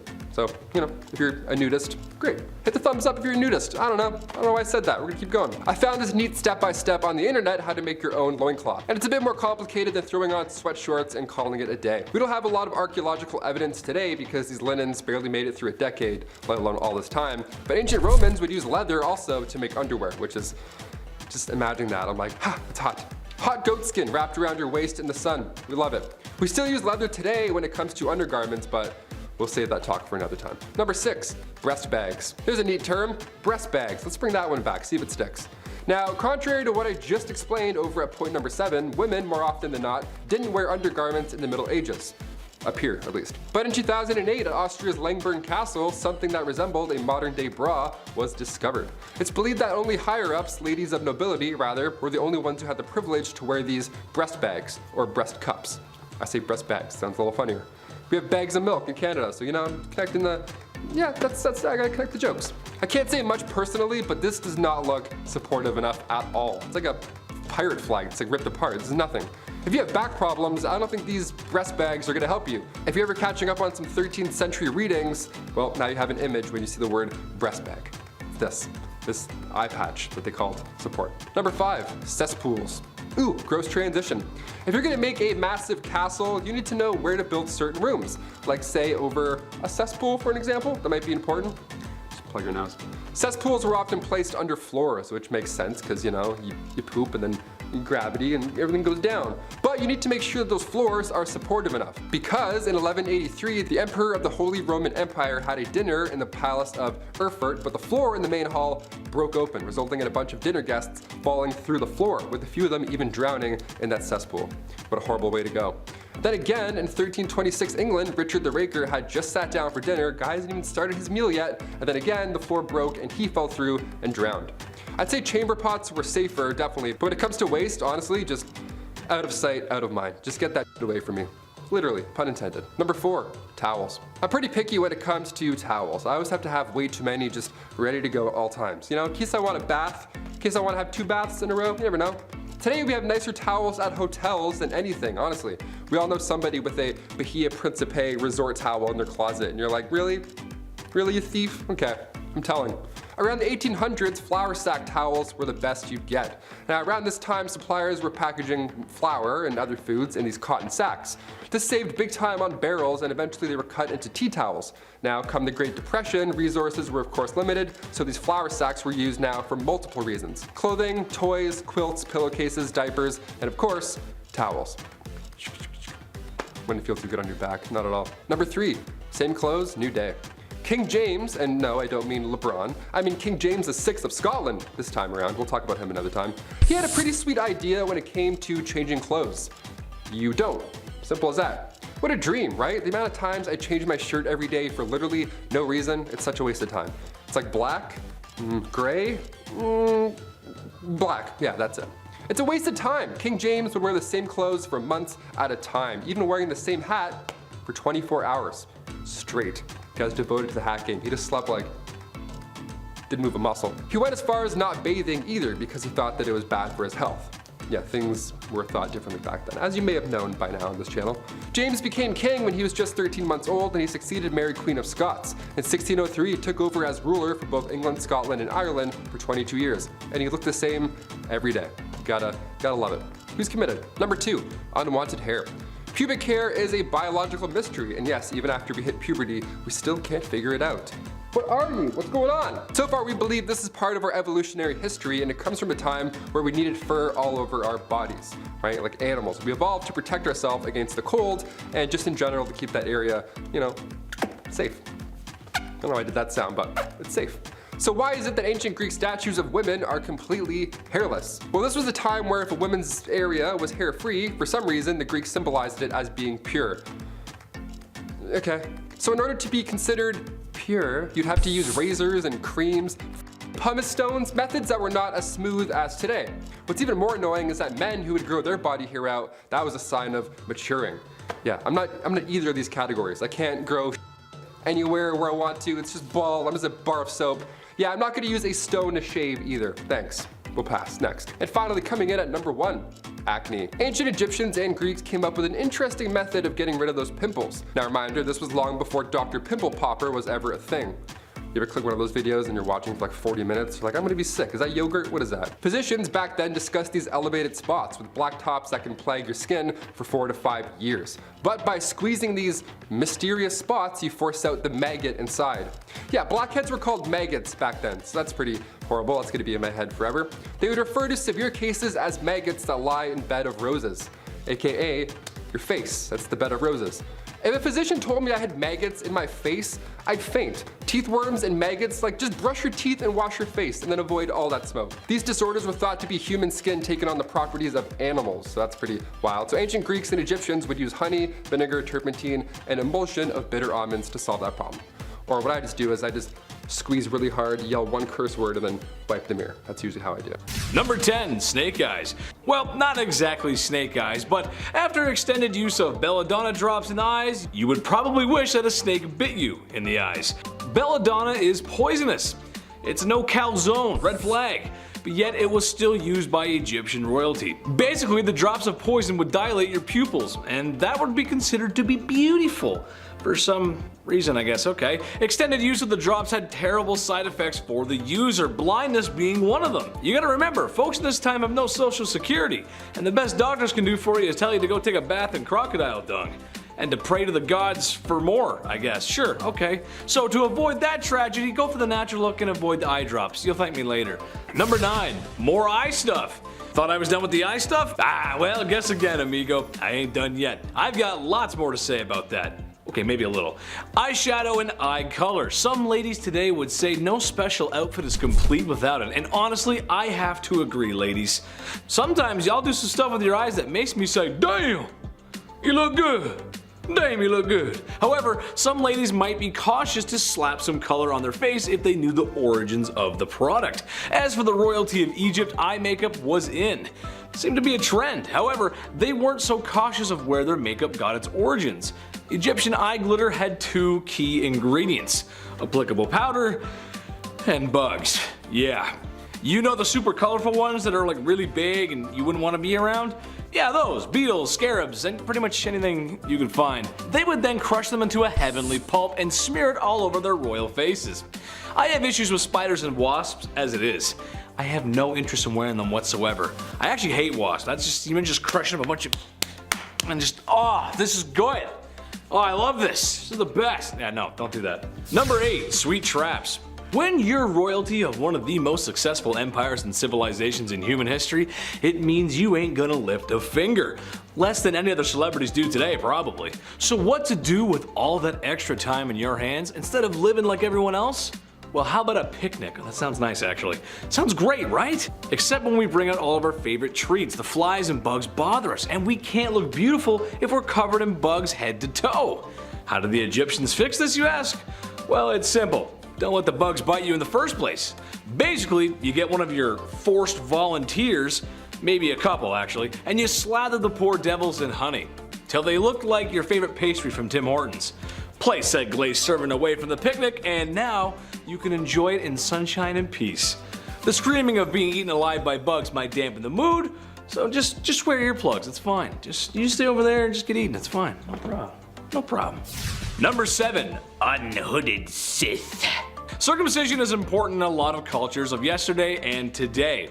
Now at this channel, my job is to come out here every week and make you laugh. So to the men out there who still have their Jedi robes, imagine every day of your life you got sand in places that sand shouldn't be. Anakin Skywalker's worst nightmare, and honestly explains why he hates sand so much. But perhaps one of the reasons Egyptians used this hygiene service was to stop sand getting in their wiener's one-eyed bandit. There's no showers, nothing to really get it out once it's in there. That's no good. I guess you could take a dip in the Nile River, but there's too many crocodiles in there, and who has the time to jump in the Nile River when they're busy being forced to build large structures that will stand the test of time? So you better line up, fellas, or be cursed to feel like Anakin Skywalker for the rest of your life. The prequel one too, not the cool animated one, the one that whines a lot. That one. You don't want to be that one. Number 6, nice dentist. Turns out not all Egyptian dentistry is completely awful. It turns out they may have come up with the first toothbrush. Other civilizations had examples of one too, so it's hard to tell exactly, but the Egyptians had one. But one thing they did have over everyone else were Tic Tacs, or breath mints actually. Honestly, this makes a lot of sense. Imagine it was Valentine's Day, you just walked past a large pyramid. There's sand in places on your body where sand just shouldn't be. When you notice the smell of your breath, and it's something awful. But not to worry, because you purchased breath mints from the market. Yes, that's right. Now smooching with your Egyptian sweetheart can go on without a hitch. The mints were made from nice smelling herbs and mints, sometimes roasted over a fire to form little candies. An ancient Egyptian solution to an ancient Egyptian problem. Kinda like that one actually, kinda nice. Could put a mint in, it's kinda nice. Number 5. What? I didn't have any corn! Austin Powers reference for you. You know the character I'm talking about, I can't say it. Here's a hygiene product that just makes me question life. The very fabric of our existence. Whether it was the Big Bang or the almighty creator, there's just no way this was ever meant to happen. It doesn't make any sense. One day, somebody was walking along the Nile River and was unfortunate enough to step in crocodile droppings. Now, most people would say gross and move on. Oh, no, not the people of ancient Egypt. They felt the stinky, squishy unholiness on their feet and said, yes, we must bathe in this. And they did. They took the forbidden mud bath, the brown tsunami, the cesspit of no hope. You can call it whatever you want, really, it's horrible either way you look at it. Supposedly it was meant to keep you young and beautiful. My only question would be, at what point did they realize poo baths were a mistake? Was it when they were smelling it and it was bad? Or was it when it accidentally got in your mouth or something like that and you're just like, oh what, got that out of my mouth? That's the Scottish Egyptian, in case you were wondering. Number 4, waste removal. This one is kind of a broad stroke, but hear me out. There's no plumbing, no waste removal, and people kind of just go wherever they want. A lot of that unhygienic waste is kind of just laying about. However, the people of Egypt also had the advantage of the Nile River, which means they use that bad boy for everything. Transport, irrigation, a water source, and of course, a bathroom. Which, in case you didn't know, your source of water and irrigation should be two separate, they shouldn't go together, that's not good. This is a good explanation for the plagues of Egypt, besides the sin, bad sinners, no sinning. As years of that kind of negligent waste management are liable to make any pharaoh sick. Don't mix your water with the poo, don't do that, that's bad, don't do that. Number 3, sunscreen. This should come as no secret to anyone out there, but with my rosy cheeks and fair complexion, I would not do very well in the suns of ancient Egypt. Honestly, I don't know how Luke Skywalker lived on Tatooine with those twin suns. Without a little copper tone action, you know what I'm saying? The Egyptians had an answer to that problem, however. Not the whole living on Tatooine part, that just kinda sucks no matter what. Blue milk is weird. They had a makeshift sunscreen using rice bran extracts and a few other ingredients that were meant to help protect against the sun's rays. How effective was it really? Not sure, because the only stuff I'm willing to test out is the real stuff. And if I get burnt, then I start peeling. And then somebody has to rub aloe vera all over me. Be right back, I'm gonna get some sun. Number 2, cursed craft dinner. You've got no plumbing in your palace, and it's time for dinner. So how does an Egyptian royal make his favorite pot of KD without water? I mean, if college kids can do it in their dorm room, surely they can master the art of post-secondary cuisine. Well, for some unlucky folks, it means taking a pot and walking down to that old Nile River. Almost like people rely on water or something, and take a big scoop of water and bring it back. But while you begin to scoop some water, you may notice someone is picking up crocodile dung. And people are bathing in the water. And to your left, there's a maiden washing clothes, and to your right, there's A man doing something I can't repeat on YouTube. Oh well, time to scoop some more water up and consume this clean, nice water at home. Oh, this is the best. Tastes like the village. It's nice. Number 1, pink milkshake. Does it still count as hygiene if you ain't breathing? I say yes. Besides the pyramids and maybe the Nile, mummies are the most famous things about Egypt. And in a weird way, it is hygiene. Hygiene for the afterlife. When someone super important passes on, it's time for a little game of operation. Stomach, liver, intestines are removed and put into jars. You never know when you might need that next. The heart is left because it's the heart, and the Egyptians were die-hard poets, so you got souls in there, you gotta keep that. The most grim process to me, however, is turning the human brain into a forbidden milkshake by mashing it with a small spike and then draining it out in what must have been the grossest waterfall ever. Oh god, that's so gross. Anyway, then you take some linen and start wrapping the mummy up like a dad wrapping last minute gifts on Christmas Eve. Bada bing, bada boom, there you go. Buddy is prepped for the afterlife. Don't mind me, I'm just gonna be sick from the brain milkshake. Ooh. Kicking off our list at number 10, seam squirrels. I love squirrels. Being Canadian, we see quite a bit of them. They're a little too friendly for me at times, but they're great. During the Old West era, seam squirrels were, well, not what you think. Personal hygiene was not a priority for many people back then, obviously, and lice infestations were unfortunately quite common. Now, the type of lice that affected people during this time was commonly known as body lice, which is pretty horrible. That could be found in the seams of clothing, hence the term seam squirrels. Yeah, not actually a squirrel at all, it's just body lice. Gotcha. Body lice, of course, was a major problem during the Old West era, and they were responsible for the spread of diseases like typhus, trench fever, and relapsing fever. Relapsing fever? I haven't even heard of that one. That's terrible. These diseases were often fatal because, ye Old West, and many people in the Old West succumbed to them. To combat the spread of lice and the, one of many diseases that they carried, people in the Old West often resorted to extreme measures, such as burning their clothing or even shaving their heads completely. That's why you see old cowboys and they look like they're stressed. They have no hair, their clothes are just gone. You're like, what happened? Lice. Lice happened. Some people also used remedies like vinegar and kerosene to try and kill the lice. So yeah, it was a rough time either way. Overall, lice infestations were a significant health concern during the Old West era, and they played a significant role in the spread of disease. Yeah, it wasn't just rats in the medieval era, it was also lice, which is even grosser in my opinion. Number 9, Old West dental. I could use some Old West dental recently. I'm chewing on one side right now, you know what I mean? In the Old West, dental hygiene was not a priority for everyone. They couldn't afford it. And also, dental care was often very sparse. You couldn't really find it anywhere for that matter. People generally didn't have access to modern dental tools or products, and many did not have regular access to any dentists at any point in their life, which is a sad but real fact. That would suck, I'm terrified. However, there were some basic dental hygiene practices that people in the Old West may have followed to keep their teeth, somewhat in their heads, keep their gums not rotten. Didn't do much, but it did something. There were toothbrushes. Not many, but wasn't as good as Oral-B. There was some stuff. More often than not, you'd have to use twigs or chew on mint, that kind of natural survivor stuff. Some people may have also used a cloth or a rag to rub their teeth clean. Yeah, don't forget your tooth cloth before you go on vacation, I guess. Gotta and then put it back in your pocket. Your old woody teeth, gotta rub those. Access to professional dental care was limited in the Old West. Some towns, some had dentists, but all they did back then was just pull out the problem. They didn't give you a crown. They're like, which one hurts?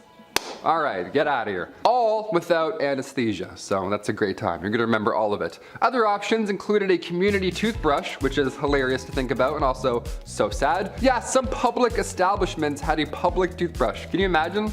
Go out, have a little brush, check your teeth. All right, cool. I'm gonna go back to the bar. I'm gonna be sick. I'm gonna actually throw up right now. Number 8, no spitting. Spitting was a common habit back in the Old West. You see it in movies and parodies. They're always spitting on the ground and stuff. Well, it's because it's real. It's a real fact right there. It wasn't officially outlawed. However, many towns and cities did prohibit spitting on sidewalks and inside of public buildings, because yeah, please don't do that. Thank you so much, sir. This was largely due to concerns about hygiene and, of course, like I said earlier, the spread of disease. In addition, spitting was considered rude and uncivilized behavior. Yeah, of course, and many people were offended by it. Middle of conversation, guy just spits in between your feet. I'm like, wait, don't do that. Please don't do that ever again. Some businesses even had signs asking customers to not spit on the floor. Can you imagine what kind of shithole you're in? You have to ask people not to do that. There was also social norms in place that discouraged spitting in certain situations. restrooms. For example, it was considered impolite to spit in the presence of a woman or in formal settings, which, yeah, I agree, still do that today. That's great. Despite these efforts to discourage spitting, it remained a common practice among cowboys, miners, and other workers in ye Old West. They're like, yeah, I have shit in my mouth. I don't know, we don't have water. I'm gonna spit. Sorry. Number 7, communal towels. Ugh, this one's so rough. It's exactly what you think it is. It was a ride. Today we have paper towels that you pump like 13 times just to get a little sheet. Or sometimes, if you're lucky, that Dyson air drying thing where you just dip your hands in for like 13 seconds and then it's done. You're like, oh, the future is here.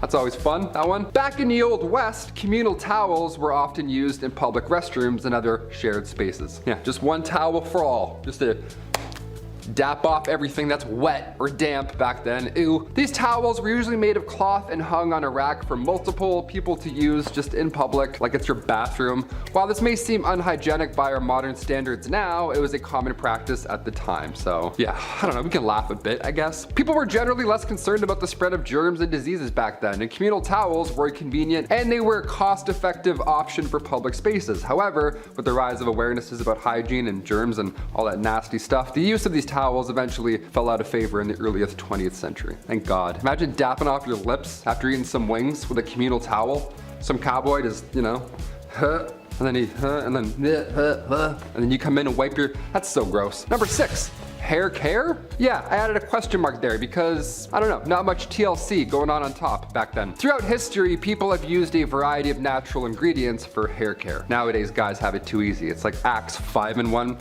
It's like hair, armpits, legs, feet, all like, no way you can do all of that. Popular methods in the Old West were whiskey and castor oil. Yep, all on your big exposed head, right in the sun, there you go. Pantene Pro V wasn't a thing then, so folks were rubbing their heads clean with castor oil. That's a nightmare. Whiskey was believed to help cleanse the scalp and often promote hair growth, while the castor oil, that option, that was thought to moisturize and condition the hair. So that'd be a fun 2-in-1 back then, that's great, put that in the stocking. These ingredients were readily available and most importantly, they were affordable, making them popular, but also, realistically, it was their only option. Guys doing whiskey, he's like, yeah, let's clean it up, clean up top. It's so hot. It's like, ugh, really burns. Number 5, medical shows. Today, medical shows, they're fascinating. Dr. Pimple Popper, I'll watch that all day while I eat. I don't even care, I'm disgusting like that. Dude's getting mashed potatoes squeezed out of their back, so I'm like, let's go, I love it. I'm slapping that thumbs up, it's my shit. Back in the Wild West, the 1860s, the 1890s, you know, they had what's called medicinal showmen. These are, what an absolute joke, what a con. These guys would go town to town selling elixirs and tonics, everything one needs to live a happy and comfortable Western life, but they were full of lies. None of this shit is true. These professional medicinal showmen would have pawns run ahead and plant themselves in the audience before these random demonstrations of amazing medical elixirs, right? These shows, bunch of bullshit. They would call up random audience members, that guy that ran ahead, and then use one of these elixirs and magically treat their ailment on the spot in front of the public, right? Almost as if it was a magic show. One of the most successful of these elixirs was the elixir made from John Healy and Charles Bigelow. It was a mixture of herbs, roots, and animal fat, said to treat any and all illness, but in reality, it was just an extremely strong laxative. So yeah, if you're gonna take it, make sure you're close to home. Yeah. Number 4, bad bartenders. When we think of old saloons, old West saloons with the swinging doors and stuff, a few catchphrases and a cowboy with some whiskey, all that good stuff, the bartender back then would pour a drink, the cowboy would take the bottle instead. So illegal. Sir, that's that, please put that back. Back in the wild Western days, grabbing a drink at the bar wasn't like that at all. It wasn't like anything you see in the movies. It sucked. Bartenders, they had no regulations to follow behind that dirty bar. But not only was it very high proof, but some bevies like tarantula juice it would just poison you. It was literal poison. If its name didn't tip you off, it was literally made with poisonous ingredients, because that's how cowboys did it back then. But they're hairs. I don't know. Tarantula juice was made from strychnine. If you drink it, you're gonna feel like there's tarantulas crawling all over your skin.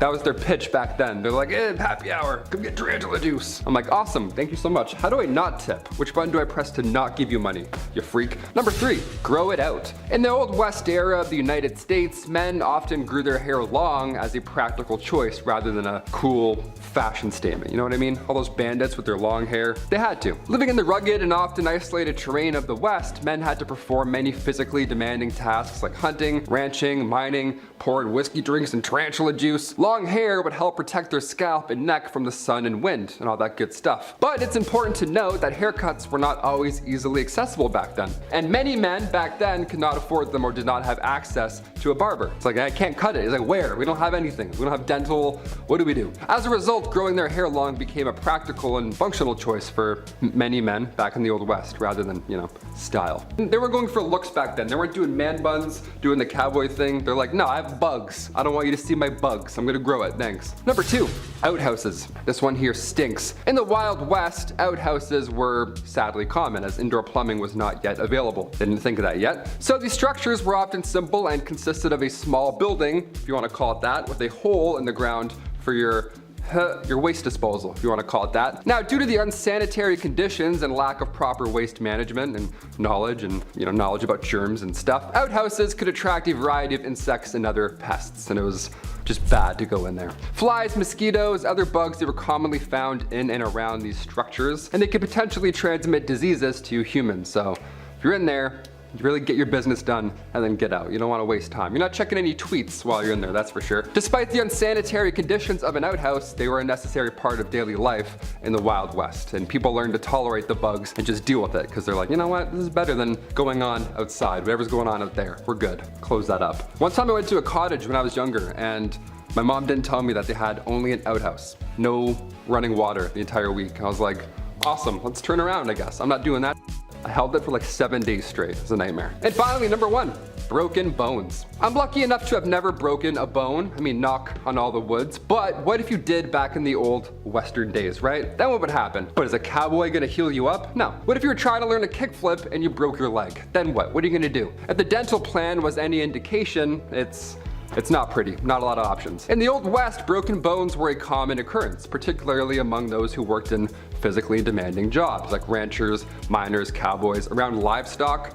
Those things kicking you randomly, something's gonna break. Treatment options were limited and often relied on first aid techniques, splinting the affected area with whatever materials were available, such as wood, cloth, or even animal hides. It sounds crazy, but back then that was really the only method for immobilizing broken bones. Pain relief, that was only provided with natural remedies, such as opium or willow bark tea, so you're gonna feel that entire healing process. It's gonna suck. More serious fractures, like ones that, go through the skin, those require the attention of a doctor or a surgeon. However, those medical professionals back then were not always available in the remote areas of the Wild West. No helicopter's gonna come in and grab you and then take you out. No, you're basically fucked more often than not. Number 10 is a rocky time because toilet paper didn't migrate its way over to Europe until the 16th century. Before, it was all sponge sticks and rocks, baby, and stones were actually a pretty common bathroom solution for the average Greek, who used rounded pieces alongside ceramics known as pissoi, which translated to pebbles. They kept a pile of these pebbles in their lavatories in some cute little Bed Bath & Beyond brand wicker baskets for whenever it was time to freshen up. And similar to how we have the phrase toilet paper doesn't grow on trees, they also had the saying to encourage a little frugality in the bathroom. 3 stones are enough to wipe. But my favorite fun fact is some of these pissoi sometimes originated as ostraka, the pieces of broken ceramic on which the Greeks of old inscribed the names of enemies. The ostraka were used to vote Big Brother style for some pain in the well-you-know-what to be thrown out of town, hence ostracized. Check out the BumbleBee video Top 10 Historical Laws That Defy Logic to learn all about this strange law and phenomena, and maybe subscribe to our Hive while you're at it to stay up to date on all our video releases. This creative recycling of ostraka as pissoi allowed you to quite literally wipe your on the name and representation of someone you hate. However, the downside is that ancient Greek society had immensely high case of hemorrhoids, so you win and you lose. Number 9 is red lip, pale face, and I'd say she was breathing in snowflakes too, but there wasn't any of that in ancient Greece. At least I don't think so. While nowadays there's a massive culture of skin tanning and darkening, but in olden times it was the opposite. It was pale, pale, pale. People wanted to look like chalk, loaves of Wonder Bread. The closer your complexion was to that of HP printer paper, the better. Even if it meant the Greeks would powder their entire bodies with lead to achieve it. Now that was around 200 BC, but thankfully by 1000 BC, they'd wisened up and realized rubbing poison over their entire body maybe wasn't the vibe. So instead, they mixed it with chalk, because diluted poison isn't as bad as the full thing, and then they smeared that everywhere. At least it was less deadly. After achieving the visage of freshly prepared mayonnaise, Grecian gals would then mix up some red iron deposit powder with fat or wax and rub that on her lips. And now, ice that cake with mascara. Don't worry, it's only a mixture of egg whites, resin, and ammonia. You've now achieved the supernatural glam that doesn't make you look like the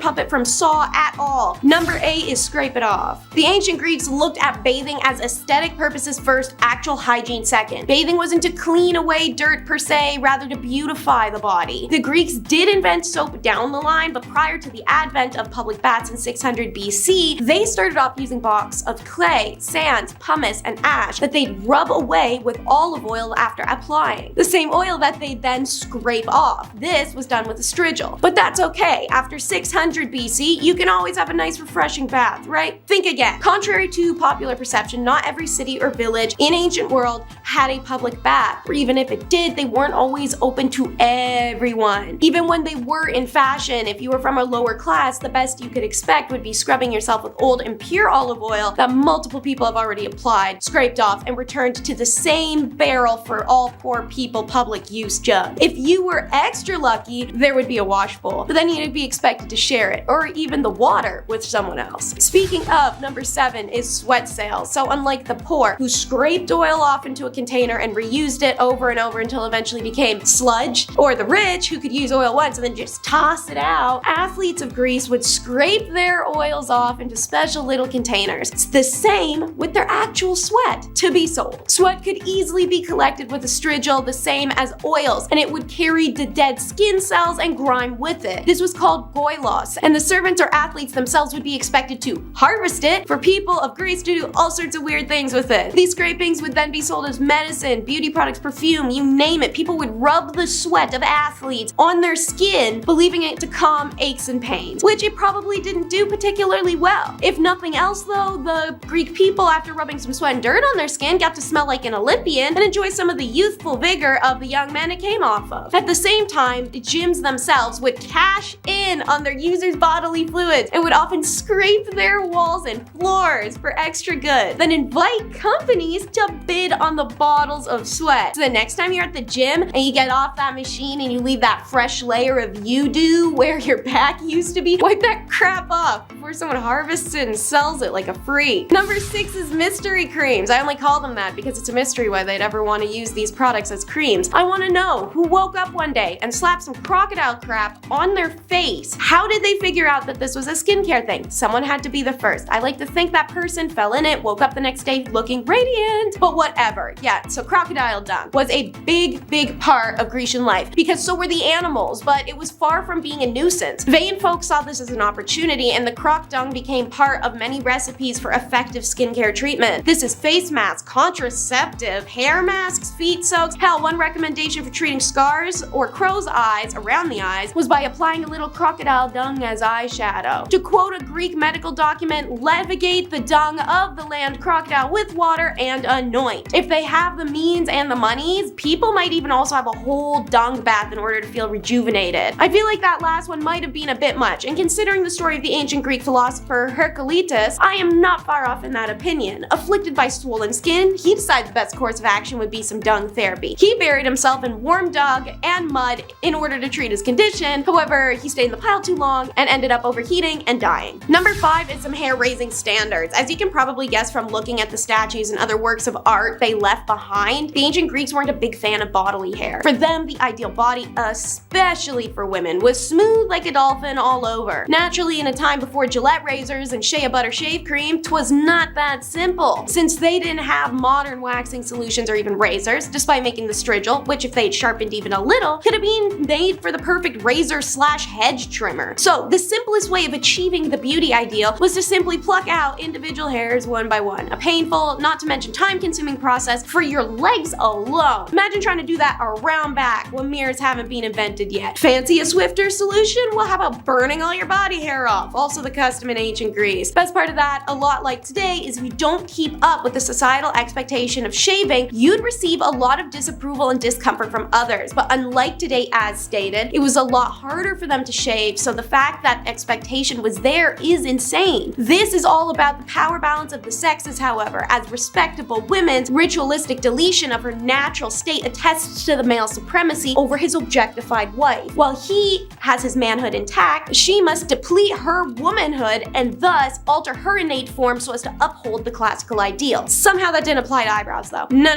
Those had to be like full Frida Kahlo experience. The Greeks wanted their ladies' eyebrows to look like a push broom on their damn forehead. In case you ain't picking up what I'm putting down, unibrows were all the rage. Even if you couldn't get to grow one, you could always draw some in. Number 4 is the bush, a favorite of the 70s and of ancient times. Historically, ancient Greek men have had an absolutely fascinating relationship with their down there hair and how they cultivate it. The styles of trimming and manscaping changing for centuries in the overtures of cultural change. In the classic period, the trimming and even shaping, yes, shapes like a heart or a sparkle or a loaf of bread, I don't know, I'm just spitballing, were done on a men's down there. Naturally, this was easiest and most elaborately done by aristocrats, while the poor and common men did more basic triangles or squares or whatever you can do, I don't know. Anyways, by modifying his natural state down there, a man can remove himself from the realm of ordinary man. I mean, think about it. Natural down there growth equalizes every man post-pee, but the aristocrat elevates himself with this shaven distinction, idealizing its subject as a man more sophisticated than one who possesses unruly and uncontrollable tough. However, during the Tyrannicides revolt, Greek artisans started repping the au naturel in challenge to this. In general, the artistic representation of pubic hair became more naturalistic, abandoning the archaic array of wildly shaven flourishes for simpler and subtler trim jobs. The Greek state began to show that it valued the average citizen with both its institution of democracy and, by extension, its more naturalized rendering of down there hair. The increasingly liberated down there hair on the mid-5th century masculine sculptures exemplifies this development. The ancient Greeks continued to fluctuate through down there hairstyles afterwards, and their paper trail, or perhaps hair trail, isn't subtle either. Sculptors throughout centuries mark these changes, as does scholarly works such as Asterophanes' Listatria. Number 3 is teeth cleaners. Gotta get your chomper squeaky clean somehow, and back in ancient Greece, you had a few options. First off, powders would be made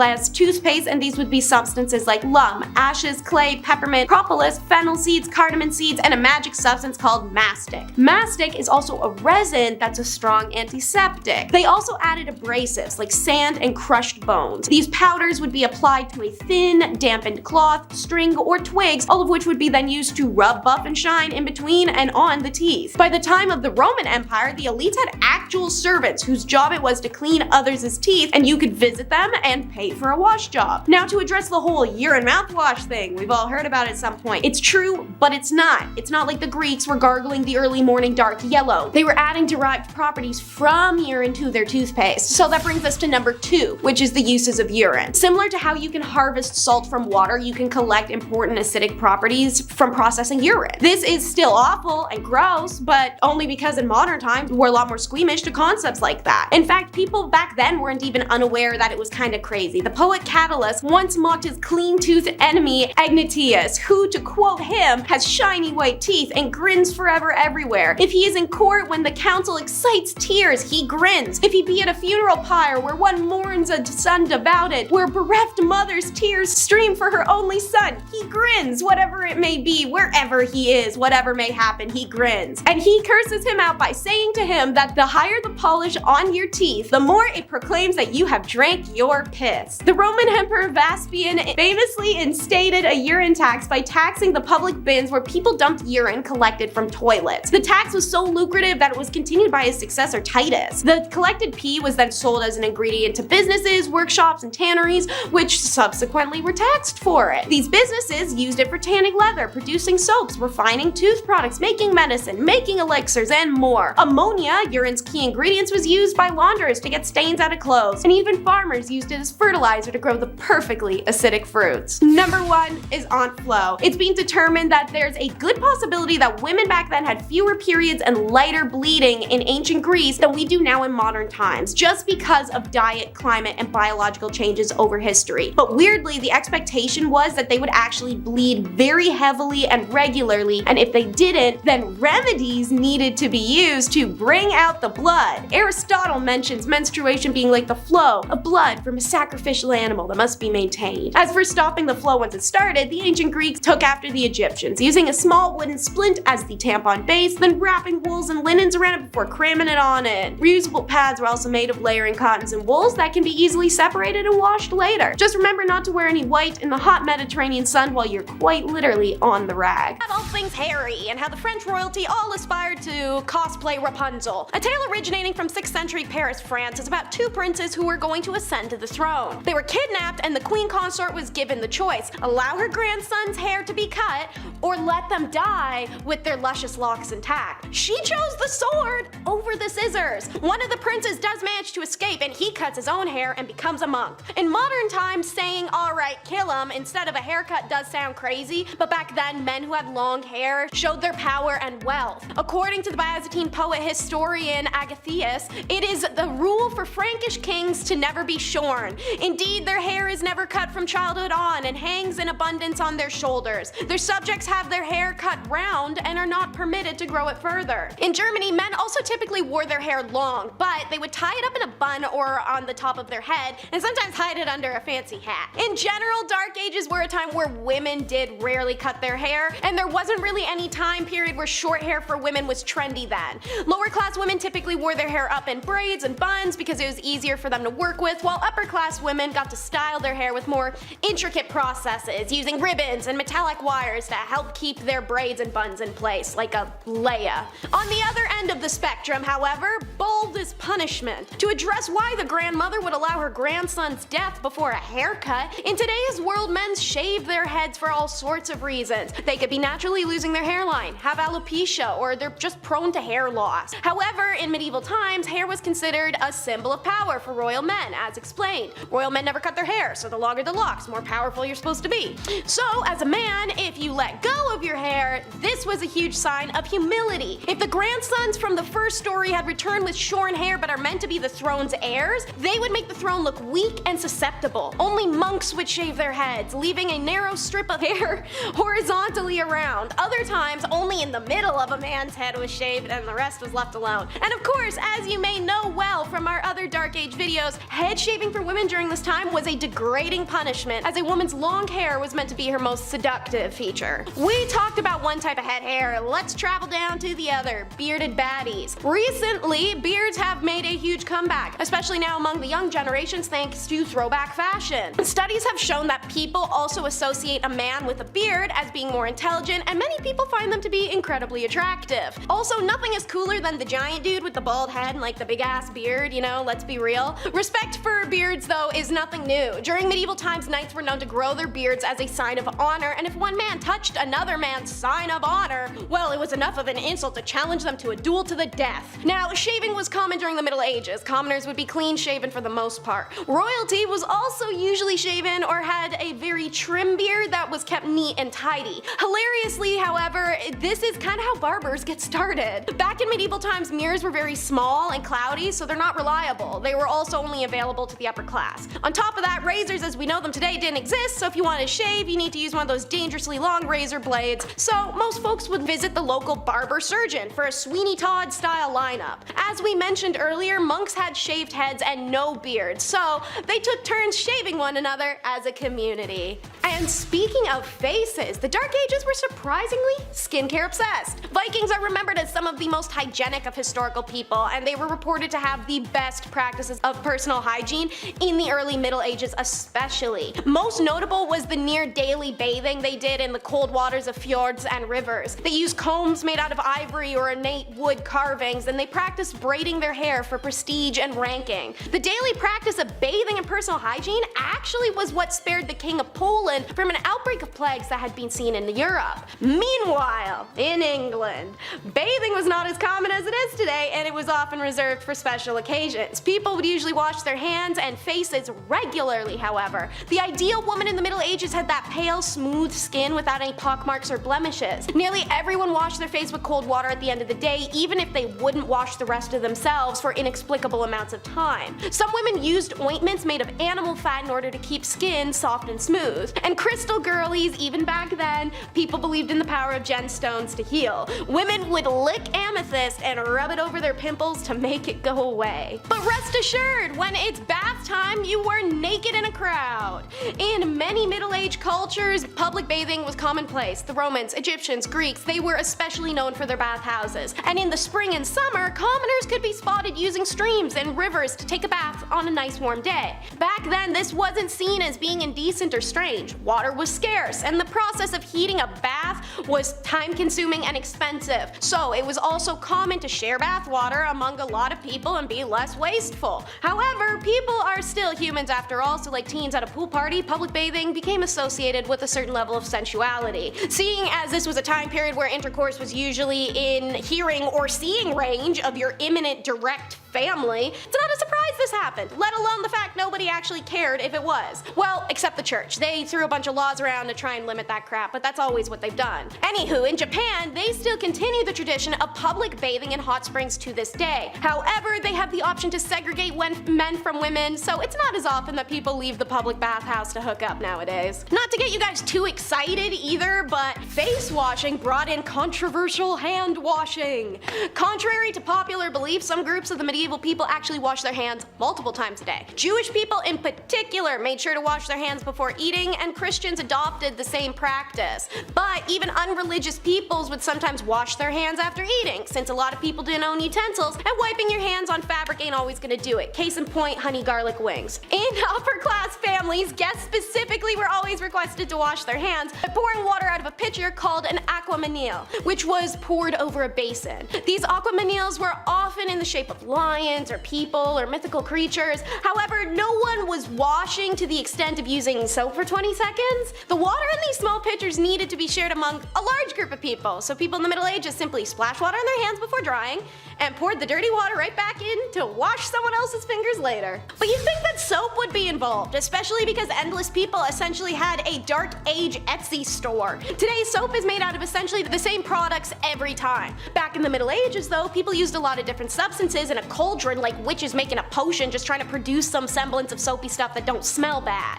Most successful was a combination of lime, wood ash, lard and oil. Black soap, aka soft soap, gets its name from the dark color of the wood ash lye used to make it, and the cast iron it was often boiled in.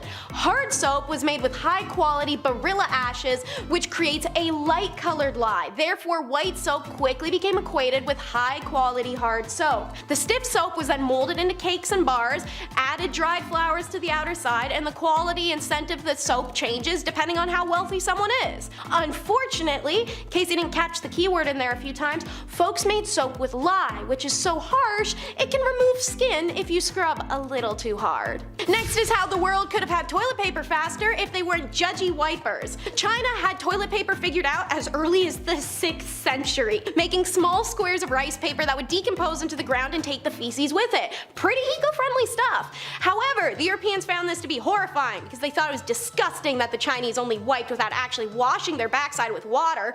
Meanwhile, in Europe, they're using a communal sponge on a stick that sat in a bucket of water that wouldn't be changed all day, so please tell me which is more unsanitary and horrifying. In medieval Europe, people sometimes used devices called gonfas, or a gonf stick, as well as a torchicule, or a torch cut. The gonf sticks were sponges on a stick as described, while the torchicule was anything to wipe the bottom, like straw or moss or leaves or wood. You know, the basics. Who has time to care about eye bags though when you're walking around wearing a gag preventer nose bag? Even though medieval people clean their bodies a little bit more than you'd imagine, that doesn't mean the towns were sparkling clean. When you stepped outside, you came face to face with human waste, rotting food, and trash-riddled streets. Horses regularly relieved themselves on the street, as did the live animals in the markets, and so did the people. Also, animals just kinda died in places and people would leave them there. Add in the smell of mold from straw houses and the smell of diseased human or animal skin, and sometimes even corpses. These bad smells were at their worst in cities and large towns. Things were so incredibly smelly, people nearly gagged, especially when it all began to bake under the hot summer sun and heat. So in order to combat the smell, some people wore nose bags, which were fabric-like masks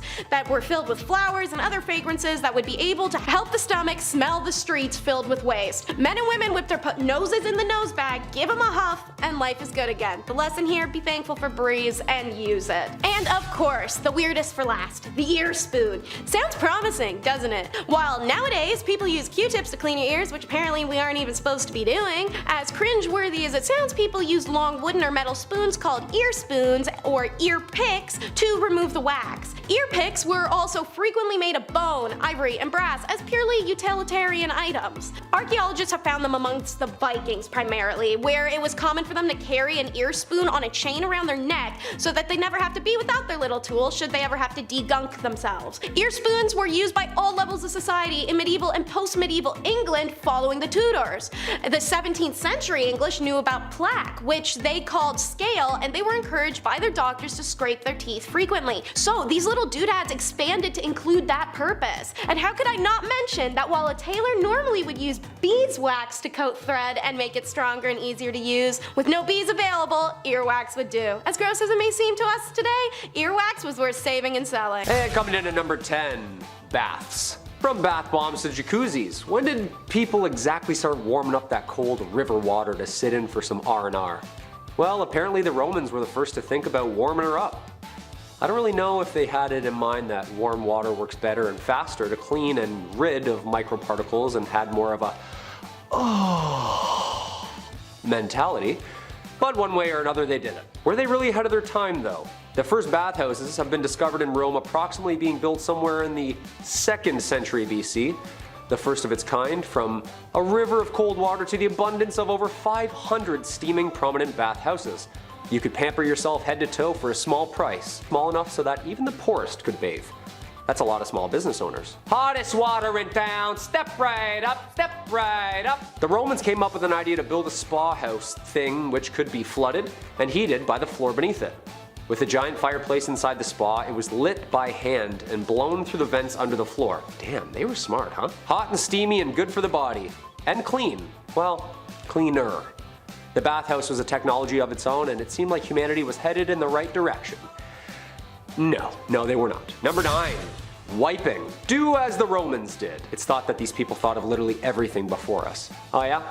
How about pogo sticks? Think of that? Huh? Pogo-onitis? No, you didn't. Look that up, did they? Over the years I've had some pretty jobs, but nothing as as this one. Literally. Sire, would you like fronteth to backeth or backeth to fronteth today, sire? That's right, there was a job for that. People had to have had started wiping at some point, right? But who exactly and when? The groom of the stool, chief gentlewoman of the privy chamber. Call it whatever you like, we know what they did. So what exactly did they wipe with? Well, usually hay, sticks, fur, or even seashells. Every single one of those sounds itchy and terrible. I know what Charmin can do sometimes, and I can't imagine what a piece of oak could have done back then. Was there splinter taker-outers as well? I can't help but feel, although how painful and stinky it was, I'm sure there was at least one shared laugh, a little quality time spent with some royalty to say the least. Although this career is speculated, both King Charles I and King James I had them, so unless they decided they wanted to do that after them, someone must have continued doing it. I hope for a pretty penny at least. Those waste management dudes have pretty good benefits. Filing your taxes looking for a job description? Yes, here it is, wiper. Number 8, urine. Okay, is this just gonna be disgusting the entire time? Well, the answer is yes. History's pretty disgusting. Okay, this one is weird because right when we think we figured it all out, something jarring happens, like a jar of piss, and all the health benefits it had throughout history. I'm sorry, what? Well, at least they thought it did. In ancient Rome, not only was this liquid gold sold for, well, gold, it was often traded as a prominent good, sold for its multitude of healing purposes. You see, people have been using urine for thousands of years. That's right, this destructive, toxic bodily fluid could be repurposed, salvaged into many different topicals and treatments. From hair loss to your daily skincare routine, it was not only great for staining and softening leather made for shoes and clothes, it was a natural teeth whitener and antiseptic. That's right, from ancient Rome to as late as the 20th century, people have been tinkering and tailoring with their pee. Egyptians did it, Greeks did it. Urine is the body's natural antiseptic and was soon turning septic. Like the science behind this alone is what your buddy tells you, you know what I mean? Oh, rolled ankle? Yeah, just piss on it. Got ghosts? Just pee on it. The ailment for all your needs. Disgusting. Number 7, teeth. Invented in 1488 by Sir Robert Tooth. Okay, I'm joking. No. Teeth were never officially invented, but what we did for them and how we cared for them had people scratching their heads for the last millennia. We've all had a toothache at some point in our lives, so they must have had them back then. In fact, oral hygiene was utterly disgusting. I didn't brush my teeth after my coffee and I can already feel it. Ew. People's teeth were so bad throughout history that dentists were actually training and teaching each other what to do about the huge toothworm problem. That's right. Imagine worms growing inside your teeth. Well, due to the swelling and pressure, people thought there were actual bugs or evil spirits living within their sore tooth, serving them extreme pain. Nope, just an infection. You need a root canal. Oh, and actual worms and bugs living in the tooth. Yeah, you see this gray area right here? That's a ladybug, right? It's medieval England and things were pretty medieval. Right down to the surgery, and if you had an impacted wisdom tooth, well, that wasn't covered. England, 400 AD. People started this new trend of oral hygiene cleaning, but it wasn't spin brushes and floss, no, more like mint and vinegar. And prayer. Just kind of swoosh it all around in your mouth and wipe your teeth with your shirt and call it another year. If you were lucky enough to rinse your mouth out at the time, then you could have saved yourself a visit to the medieval dentist chair. Well, actually just a slab of rock you sit up against and have a friend who's good at ripping. And there you go, buddy. Hey, wake up. The infection alone from the dirty tools going into your mouth is making me itchy. I feel like my breath stinks more now after I've read this topic. Anybody have any gum? Number 6, toilet paper. Finally, something we recognize. Invented originally in China in 851 from the Tang Dynasty, these soft fabric sheets were designed for, well, you know what it was designed for, but yes, mostly the emperor's bathroom breaks and soon caught on for the Commonwealth as well. The higher the class, the softer and more luxurious the material. From leather to silk, butts were seeing a kinder, gentler side of hygiene. 2-ply bark versus 4-ply silk. The use of toilet paper throughout Europe is a messy one. Again, wipers and hay and stuff like that. It wasn't until the toilet paper rule created by Joseph Gaiety in 1857 that this hygiene method would solidify and stay for keeps. The classic under versus over is the tale as old as time. You ever want to get into a quick argument at someone's house? Just peek in the loo, see if they're rocking beard or mullet. It's the simplest way to have a know-it-all show you the patent and tell you how to wipe your own ass. Charmin. Number 5. The Great Stink. The what? Oh, no, yeah, I read that right. The Great Stink of 1858 was an event in central London in the summer, during which the hot weather exaggerated and amplified the smell of untreated human waste and gunk that had washed up on both in and on the banks of the River Thames. The problem had been growing for years with an out-of-date technology and overflowing sewage system that emptied directly into the river. The stank was thought to have been the root cause of a number of contagious diseases and 3 outbreaks of cholera before it was agreed upon that a small problem was emerging. You think? Long story short, all the garbage, human waste, bloated bodies were all just washing up around the same time. Hey, I caught one! No, that's an arm. Okay. And just cooking in all that sun all day? I know what August feels like, and I've smelt my garage on garbage day, and I can't imagine the smell already in central London at that time. And for people to have complained so much that it was even stinkier, that's absolutely rotten. Number 4, nose gaze. I was just thinking, where are all these inventions and blueprints on how to stop the smell? If you can knit metal into a crop top, you can cover your mouth and nose, can't you? Well, close enough. Nosegays were invented. Basically just big nose plugs one would wear day to day to drown out the smell of absolute filth.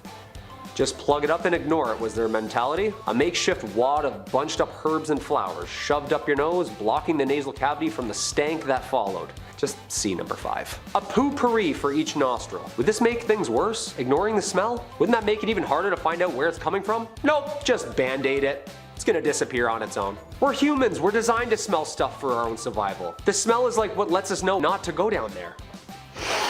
Whoa, no. Like, wouldn't everything just smell like roses at that point? These people were trying to avoid the stinky streets because that actually meant that's where the infection and disease was actually hanging out. The blind leading the blind. Number 3, flushing. Okay, we're making some ground here. We got toilet paper, we got something for the smell. So now where do we put it? Well, plumbing and flushing wasn't connected to each house like it is today. See, the Greeks and Romans had it down to a science. They built drainage systems and learned from the ancient Mesopotamian people how to exactly deal with the problem of waste. A system of pipes, tubes, and drains. The bathroom problem seemed like an easy solution. Use gravity downhill to dispose of the waste outside the city. And here's the kicker. It can even be reused and repurposed at the end as an irrigation system, further nurturing the farming of crops. No, that's good. No, he's right. And then it disappears and literally goes downhill again. After the Roman Empire had fallen, this European dark sanitation era had begun, and hygiene sort of just slipped away. People weren't really concerned with things like disease and plague, and instead leaned into real science like witchcraft or burning cats for fun. You know, important stuff. It wasn't until about the mid-1850s where people revisited this age-old problem and recreated and did exactly the same thing science we already knew. Things were unnecessarily stinky for way too long. It wasn't until the British colonies started tinkering in Boston around the 1700s that proper piping and toiletry transport was eventually built and cataloged. Thus was born the first sanitation system, again, and we still see it today, thank God. Number 2, disinfectants. How did people exactly know if something was clean or not? They couldn't have just seen the particles back then. Let's hear a chamber pot. Smells clean. People were plugging their noses so they couldn't even smell anything. They couldn't smell if it was clean or not. There certainly wasn't a demand for a fresh lemon scent that we're all used to. This was the birth of some basic antiseptic. Chemists were mixing and matching chemicals, and a new form of cleaning agent was introduced in the 1890s by German chemist science Gustav Ruppenstrock in hopes to rid the country of the overflowing cholera epidemic and seize the spread of germs and the disease. By mixing benzalkonium and hydrogen peroxide, you were left with a chemical compound that would destroy and clean infections on medical patients. Light bulb. Thus leaning towards the direction of an all-purpose surface cleaner, killing bacteria and ridding the area of harmful toxins. And drum roll please, Lysol was created. That's right, the same Lysol we use today. This was a push in the right way for humanity. An easy to use liquid cleaner that would aid disinfecting everything in its way. I've seen the bottle and the Wemyss labels. Must have been even stronger back then too. Hope no one spilled it on themselves in testing. Ooh, ouch, that is a class 1 chemical burn. You're just gonna wanna pee on that for 12 to 13 days. And number 1, soap. Finally, the end of all our ailments. Soap. The answer. Well, not really. See, it's been around since the Romans, because they literally did everything before us, and stop bragging, we get it. Made out of animal fats, ash, and mostly lye, these makeshift balls of soap were invented years ago. And then forgotten, and then invented again, and then forgotten again. Cleanliness was loose, remember, and it was almost uncool to believe in science, and it wasn't really until the mass production of this chemical detergent that it really stuck. Soap was predominantly sold, produced, and commercialized in the late 1800s. By this time, scientists were fiddling around with things like Lysol and more chemical compounds, sparking its way to the study of germs. A vital step towards large-scale soap production, and it actually started in 1791, when a French chemist Nicolas Leblanc patented a system for making soda ash from salt, at which point added with animal fat, and there you have it. The slippery bar we're all used to today. The discovery made soap making one of America's fastest growing industries in 1850, and it seemed from then on in it was only up. It's crazy to think that someone at this time, even after soap was invented, were still spit-shining surgical instruments to be clean. That's bad. Well, there you have it, folks. I'm absolutely disgusted, and yet carry a now cleaner representation of who we are and what we've done. From stink houses to spas, hygiene has come a long way. Or maybe not. Number 10, the forbidden toothpaste. If I looked into your bathroom right now, what would I see? Oh, you forgot to flush the toilet. If it's yellow, let it mellow. If it's brown, flush it down.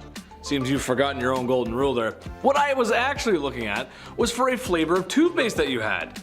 Classic mint, maybe you got cinnamon. Maybe you go for the whole bamboo toothbrush charcoal toothpaste vibe. Hey, I respect it, good on you for making better choices. But bad on the Aztecs for making gross choices. Ever look at some forbidden lemonade and think, hey, add some salt to this, and now we got ourselves a bona fide toothpaste? Of course you didn't, because you ain't a crazy person. Or at least I hope you're not. But yeah, Aztecs used to brush their teeth with an unholy mixture of golden broth, pee, and salt. Yeah, why would you add salt to pee? I think it cleans teeth, sure. You just have to borrow an Egyptian breath mint after. It's no big deal, it's fine. It's good for your teeth, it's fine. Number 9, high stakes. Any good game of a sport will have you at the edge of your seat and dropping all cheese-flavored snacks around you, just so you can keep your eyes glued to the screen. The Aztecs did not have access to such finger-licking good things like Doritos, but what they did have was a sport that was very high stakes. Maybe too high, actually. as if you didn't win, it could very well cost you your life. A game called, here we go, Chris is gonna like me pronouncing this, called Omalazitli.